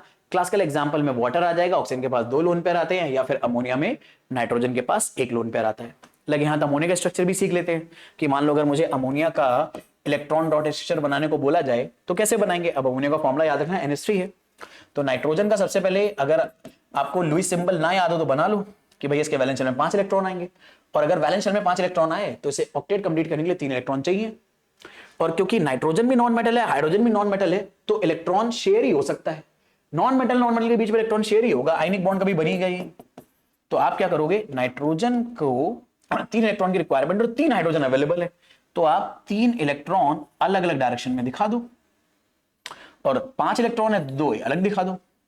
अब हर एक इलेक्ट्रॉन जो नाइट्रोजन है वो हाइड्रोजन के साथ शेयर कर ले, क्योंकि हाइड्रोजन को डुप्लेट कंप्लीट करने के लिए एक एक इलेक्ट्रॉन चाहिए।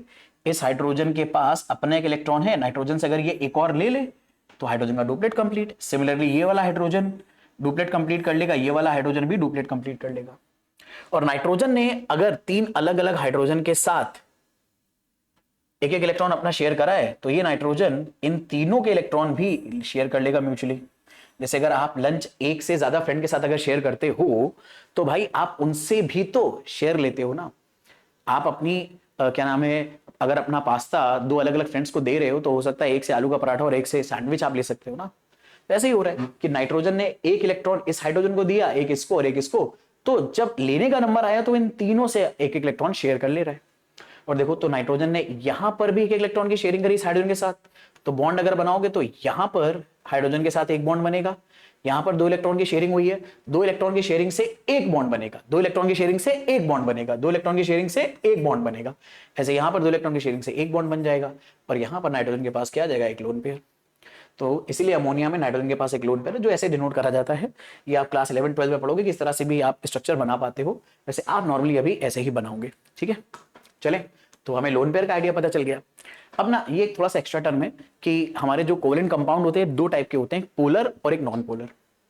नॉन पोलर मोस्टली वो होते हैं जिनमें एटम्स कोवेलेंट बॉन्ड बनाने वाले या तो सेम होंगे, या उनके बीच में इलेक्ट्रोनेगेटिविटी का डिफरेंस बहुत कम होगा। ठीक है, तो इन्हें हम बुलाते हैं नॉन पोलर कंपाउंड्स। इनमें दरअसल में इलेक्ट्रॉन का डिस्ट्रीब्यूशन इक्वली होता है सब जगह। पोलर में क्या होता है, इसमें 2 अलग अलग ऐसे एटम्स होते हैं जिनमें इलेक्ट्रोनेगेटिव का डिफरेंस बहुत ज्यादा है।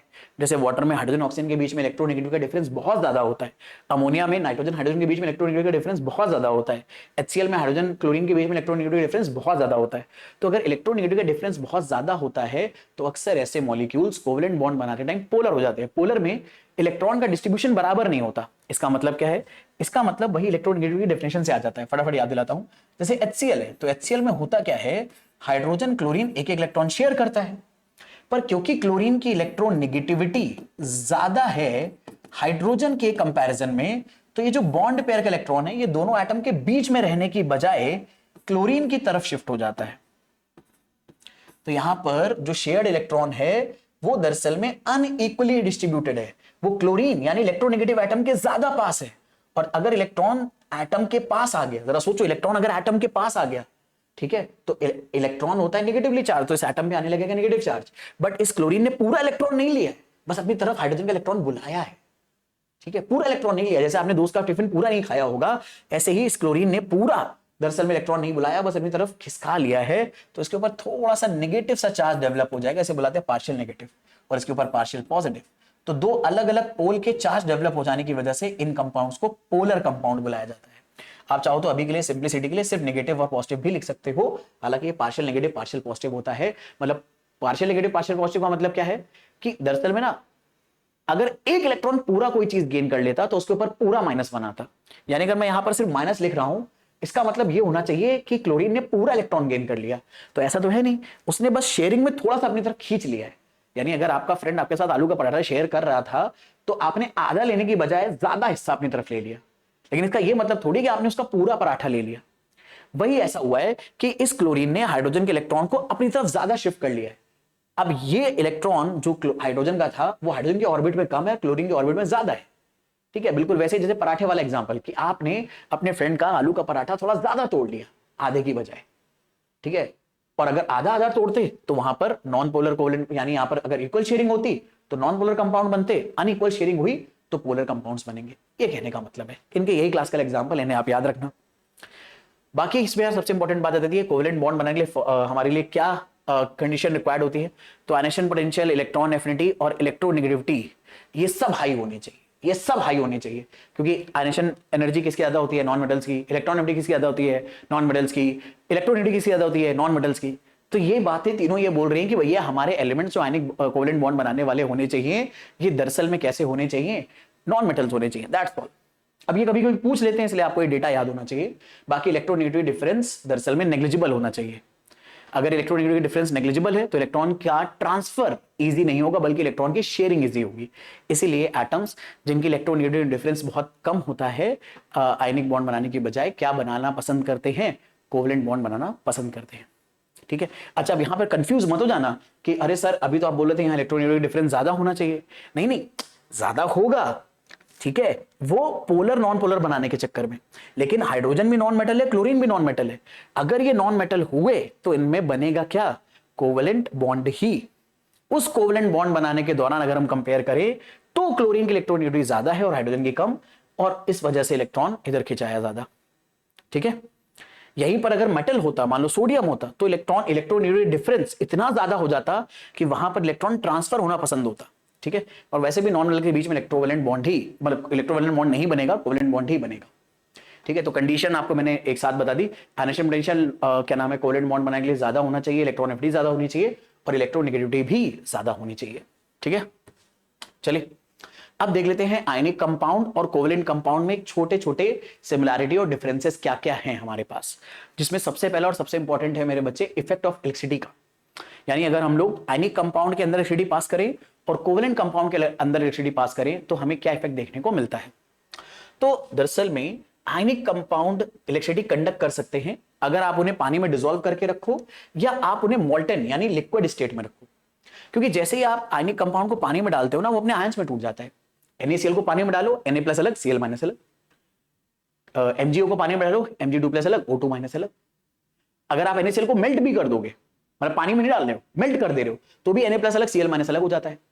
और जब ये आयंस अलग अलग हो जाते हैं तो ये मूव करने के लिए फ्री हो जाते हैं, और जहां कहीं पर भी चार्ज मूव करने के लिए फ्री होगा वो इलेक्ट्रिसिटी कंडक्ट कर पाएगा।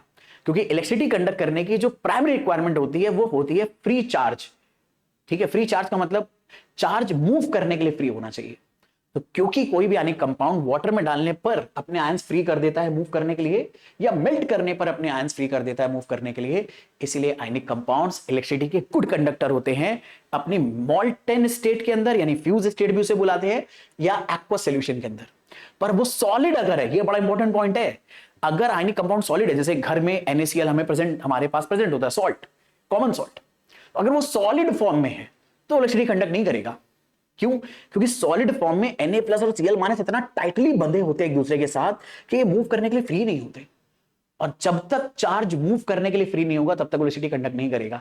तो इसलिए ये बात याद रखना, आयनिक कंपाउंड या इलेक्ट्रोवेलेंट कंपाउंड सॉलिड स्टेट में इलेक्ट्रिसिटी कंडक्ट नहीं करते, बट अपनी मोल्टेन या एक्वस स्टेट, जिसे डिसॉल्व इन वाटर भी बोलते हैं, फ्री आयंस होने की वजह से वो इलेक्ट्रिसिटी कंडक्ट कर सकते हैं।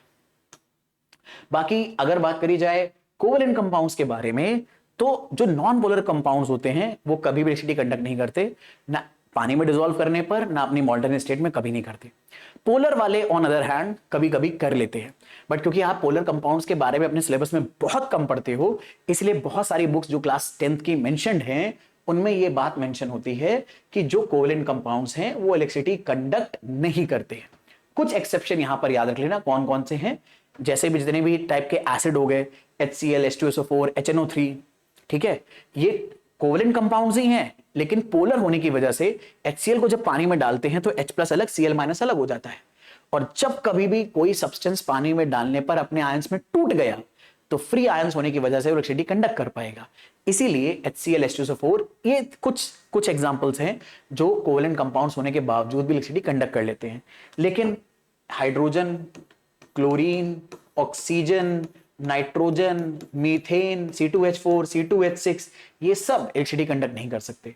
कौन कौन कर सकता है? HCl कर लेगा, H2SO4 कर लेगा। एक और क्लासिकल एग्जांपल अमोनिया। अब अगर आपसे पूछा जाएगा तो मोस्टली इन्हीं में से कोई पूछा जाएगा। तो जितने भी आप एसिड पढ़ते हो वो इलेक्ट्रिसिटी कंडक्ट कर सकते हैं, या उसके अलावा अमोनिया इलेक्ट्रिसिटी कंडक्ट कर सकता है वाटर में डिसॉल्व करने पर। तो ये कुछ कोवेलेंट कंपाउंड्स हैं जो वाटर में डालने पर इलेक्ट्रिसिटी कंडक्ट करते हैं। Otherwise most of the covalent compounds, क्योंकि वाटर में डालने पर इनका जो बॉन्ड होता है ना, कोवेलेंट बॉन्ड, वो इतना स्ट्रांग होता है कि पानी से तोड़ ही नहीं पाता, और क्योंकि तोड़ नहीं पाता आयंस भी नहीं बनेंगे, आयंस भी नहीं बनेंगे तो इलेक्ट्रिसिटी कंडक्ट नहीं होती है। ठीक है, चलो बाकी यहां पर इनके कंपाउंड्स के बारे में एक सीधा कंपैरिजन कर लेते हैं। ज्यादातर इलेक्ट्रोवेलेंट कंपाउंड हार्ड सॉलिड होते हैं। क्यों हार्ड सॉलिड? क्योंकि इनके बीच में जो अट्रैक्शन फोर्स होता है कैटायन एनायन के बीच में ना, बहुत स्ट्रांग होता है भाई, बहुत स्ट्रांग होता है। तो स्ट्रांग अट्रैक्शन फोर्स होने की वजह से जो हमारे इलेक्ट्रोवेलेंट कंपाउंड्स होते हैं ज्यादातर हार्ड सॉलिड होते हैं।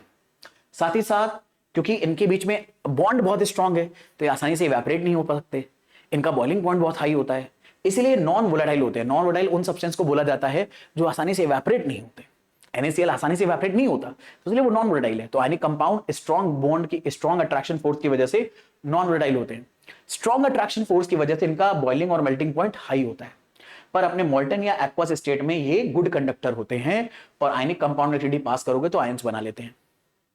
और most of the ionic compounds water soluble होते हैं लेकिन ऑर्गेनिक सब्सटेंसेस में इनसॉल्युबल होते हैं। जैसे बेंजीन में अगर NaCl डालोगे तो वो डिसॉल्व नहीं होगा, बेंजीन में अगर MgO डालोगे डिसॉल्व नहीं होगा।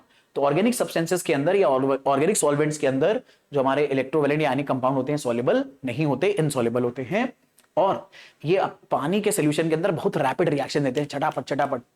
ठीक है, NaOH डाला, HCl डाला, मतलब NaOH के मतलब अगर आपने NaCl की किसी और कंपाउंड के साथ रिएक्शन कराने की कोशिश करी जैसे AgNO3 के साथ, तुरंत रिएक्शन कर जाता है, तुरंत इमीडिएटली फटाफट। जैसे अभी आप आगे केमिस्ट्री पढ़ोगे तो बहुत सारी रिएक्शंस आपको पढ़ने को मिलेंगी। जैसे ही आप NaCl के अंदर AgNO3 डालोगे, जैसे ही आपने दोनों को मिक्स करा, इंस्टेंट रिएक्शन हो जाएगी तुरंत। तो आयंस फ्री होने की वजह से तुरंत तुरंत रिएक्शन करते हैं एक्वस स्टेट में। लेकिन on other hand covalent compound की अगर बात करी जाए तो ये इनके अट्रैक्शन फोर्स थोड़े से वीक होने की वजह से ये ज्यादातर गैस, लिक्विड, सॉफ्ट सॉलिड होते हैं। और मैं अट्रैक्शन फोर्स बात कर रहा हूं इंटरमोलिकुलर फोर्स के बारे में। हाइड्रोजन रूम टेम्परेचर पे गैस है, O2 ऑक्सीजन रूम टेम्परेचर पे गैस है, नाइट्रोजन रूम टेम्परेचर पे गैस है। तो आपको बहुत सारे कोवैलेंट कंपाउंड्स दरअसल में गैस या लिक्विड फॉर्म में नॉर्मल देखने को मिलते हैं या सॉफ्ट सॉलिड होते हैं। जैसे मैं आपको बताऊं वैसलीन भी एक तरह का ना क्या नाम है कोवैलेंट कंपाउंड्स का मिक्सचर है। तो देखो वैक्सी सॉलिड होता है, ठीक है, सॉफ्ट सॉलिड होता है। और ये इनके बीच में attraction force, intermolecular force week होने की वजह से ये वोलेटाइल होते हैं, यानी आसानी से इवेपोरेट हो जाते हैं। मेल्टिंग पॉइंट भी लो होता है, बॉइलिंग पॉइंट भी लो होता है, क्योंकि एक्चुअल में हाइड्रोजन के मॉलिक्यूल्स के बीच में जो इंटरमोलिकुलर फोर्स है वो बहुत वीक होता है। ये बड़े आराम से दूर से एक दूसरे को एनर्जी देने पर दूर चले जाते हैं। तो अगर कोई चीज आराम से अपने मॉलिक्यूल्स एक दूसरे से दूर भेज दे रही है तो उसका बॉइलिंग पॉइंट भी कम होगा, मेल्टिंग पॉइंट भी कम होगा। और अगर कोई चीज आराम से बॉयल हो जा रही है तो उसका क्या नाम हम बोलेंगे, वो ज्यादा वोलेटाइल है। अच्छा, वाटर में डालने पर ज्यादातर जो कोवैलेंट कंपाउंड होते हैं अपने आयंस में टूटते नहीं है, इसलिए most of the covalent compounds non conductor होते हैं। वाटर में डालने पर अपने आयंस में ब्रेकडाउन इजीली नहीं होते, कुछ एक्सेप्शन है, NH3, HCl, H2SO4, HNO3, ये सब कुछ एक्सेप्शन है। वाटर में ज्यादातर जो हमारे कोवैलेंट कंपाउंड्स हैं इनसॉल्युबल होते हैं, लेकिन ऑर्गेनिक कंपाउंड्स में सॉल्युबल होते हैं। और ये स्लो केमिकल रिएक्शंस देते हैं क्योंकि इनका जो क्या नाम है बॉन्ड है, कोवैलेंट बॉन्ड, वो दरअसल में आसानी से टूटता नहीं है। और जब तक केमिकल रिएक्शन में कोई बॉन्ड आसानी से टूटेगा नहीं तो रिएक्शन आसानी से होगी भी नहीं, इसलिए रिएक्शन बड़ी स्लो होती है। ठीक है, किसके कंपैरिजन में? आयनिक कंपाउंड के कंपैरिजन में। तो ये इनका कंपैरिजन था, इसे अच्छे से याद कर लेना। इसके अलावा बस एक बॉन्ड और बचता है which is called coordinate bond. ठीक है, अब ये कोऑर्डिनेट बॉन्ड कब बनता है?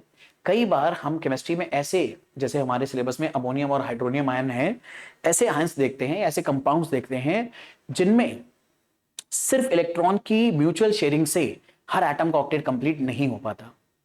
कभी कभी ऐसी सिचुएशन आ जाती है कि एक एटम को दूसरे एटम से सिर्फ इलेक्ट्रॉन लेने पड़ते हैं, वो दे नहीं सकता। ठीक है, और ऐसी सिचुएशन में दरअसल में जब बॉन्ड बनता है, ऐसे बॉन्ड को कोऑर्डिनेट बॉन्ड या डेटिव बॉन्ड बुलाते हैं। क्या चीज है ये? एक एग्जांपल से बताता हूं।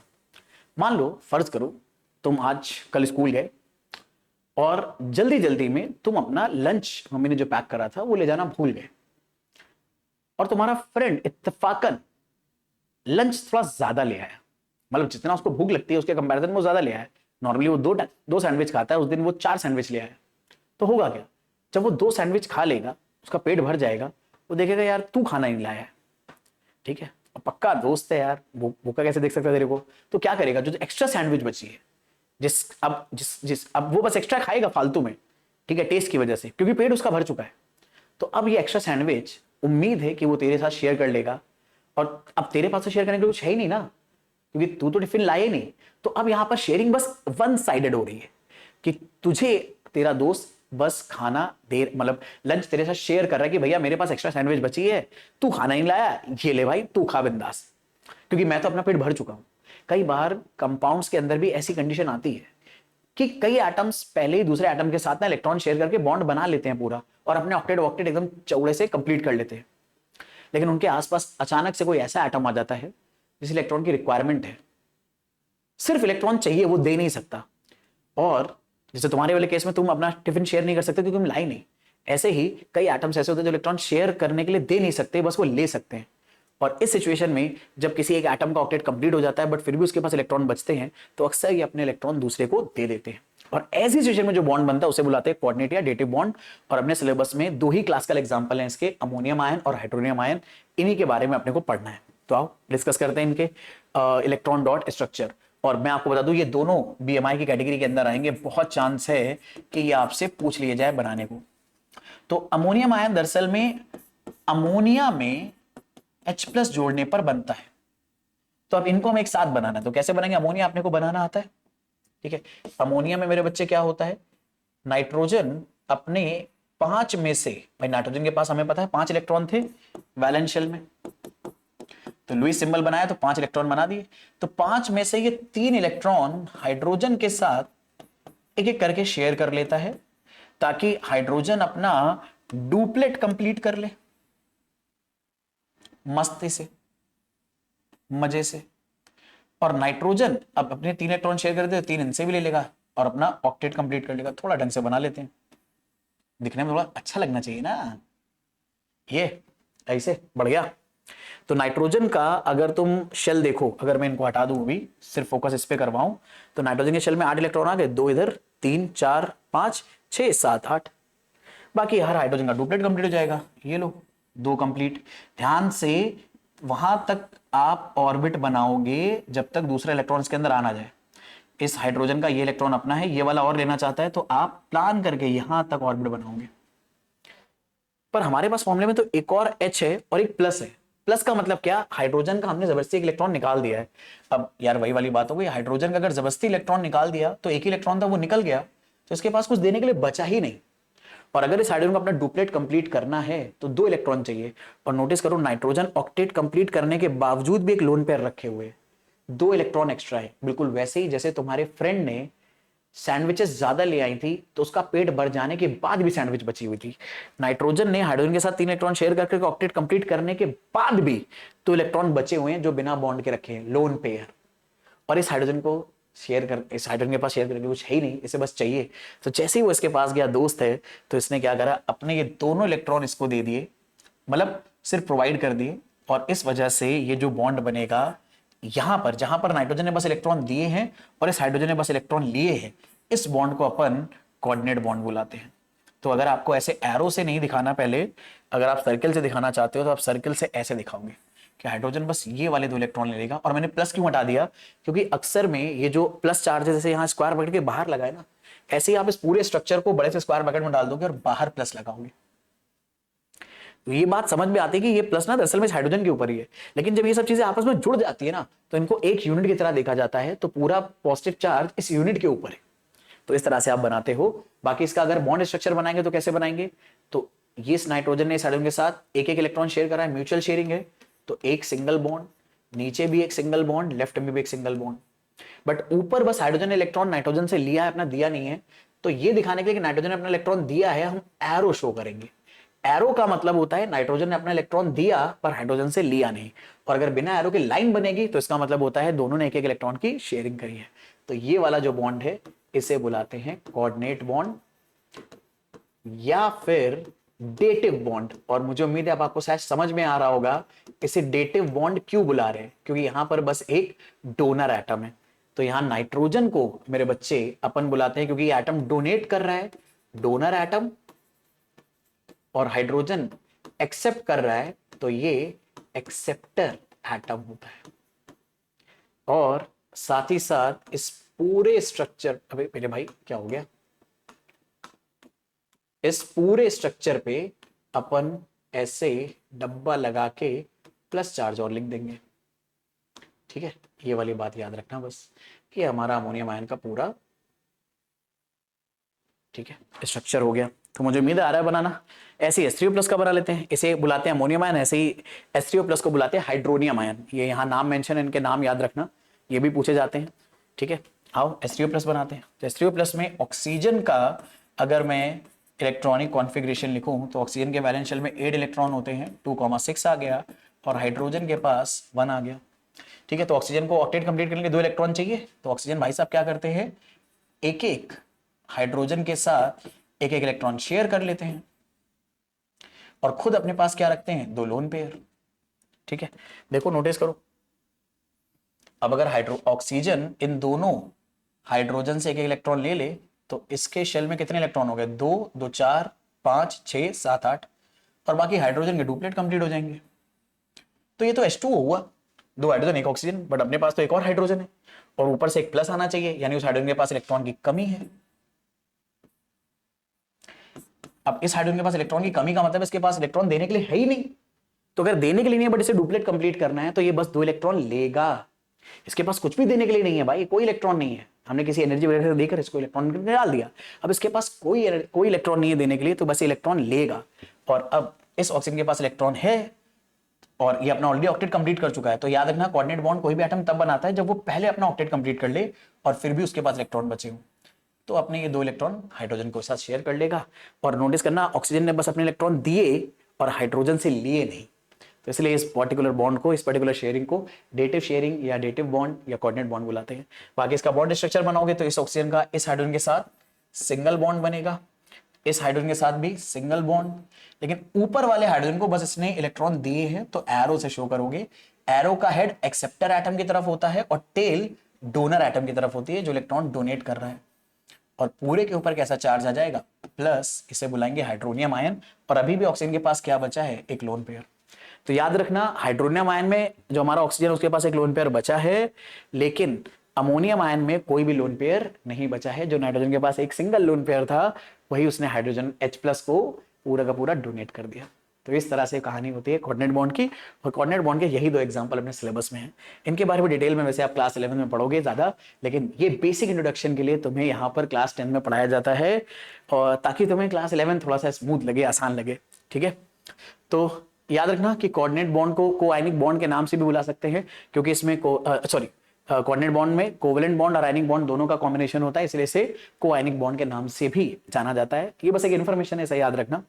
ठीक है, अच्छा, कोऑर्डिनेट बॉन्ड के फॉर्मेशन की कंडीशन क्या होगी, तो मैंने तुम्हें बताया कि दरअसल में इसमें कंडीशन क्या होगी कि जो भी एटम्स हम बनाने वाले हैं उनमें से जो भी एटम कोऑर्डिनेट बॉन्ड बनाएंगे उनमें से एक के पास पक्का क्या होगा, लोन पेयर होगा। जैसे अमोनियम में नाइट्रोजन के पास था और वाटर में ऑक्सीजन के पास था, और दूसरे एटम के पास हमेशा इलेक्ट्रॉन की शॉर्टेज होगी, एक पेयर ऑफ इलेक्ट्रॉन हमेशा उसके पास कम होगा। जब ऐसा होगा तब हमें देखने को मिलेगा कोऑर्डिनेट बॉन्ड उनके बीच में। जैसे अमोनिया में नाइट्रोजन के पास लोन पेयर था, वाटर में ऑक्सीजन के पास 2 लोन पेयर थे, और हाइड्रोजन आयन में H के पास इलेक्ट्रॉन पेयर की कमी थी, तभी नाइट्रोजन ने अपना लोन पेयर इसको दिया और अमोनियम आयन बना, और एक बार वाटर ने अपना ऑक्सीजन का लोन पेयर इसको दिया और हाइड्रोनियम आयन बना। तो ये कंडीशन होती है कोऑर्डिनेट बॉन्ड के फॉर्मेशन की। ठीक है, तो यहाँ पर सारी कहानी इस पूरे थ्योरी पूरे चैप्टर की खत्म हो जाती है, जो मुझे उम्मीद है आपको बहुत अच्छे से समझ में आई होगी।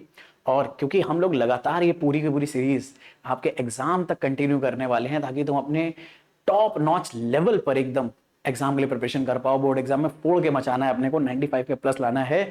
जैसा लास्ट ईयर बहुत सारे बच्चों ने हमें रिस्पांस दिया है, वैसा ही अब इस बैच को भी देना है। तो इसके लिए चैनल को सब्सक्राइब जरूर कर लेना, बेल आइकन प्रेस कर लेना, और डेली आपको ये वीडियो मिलते हैं मंडे, ट्यूसडे, वेडनेसडे, थर्सडे। ठीक है, और फिजिक्स, केमिस्ट्री, बायो, मैथ, फिर थोड़ा रेस्ट। अभी थोड़ा थोड़ा पहले लेक्चर कवर करते चलो अपने हाफ ईयरली तक। ठीक है, फिर जैसे जल्दी जल्दी आपके 5-6 लेक्चर चैप्टर के खत्म हो जाएंगे, उसके बाद हम लोग उसके मोस्ट इंपॉर्टेंट क्वेश्चंस और इस तरह की सारी प्रैक्टिस शीट्स आपके साथ लाते रहेंगे, ताकि आप अपने एग्जाम के लिए प्रिपेयर हो जाओ।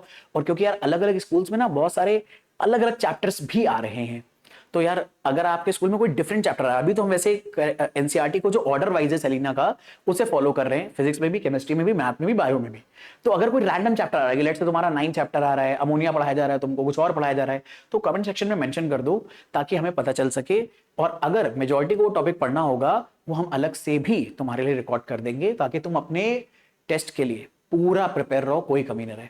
तो see you in the next class, bye everyone, take a very good care of yourself.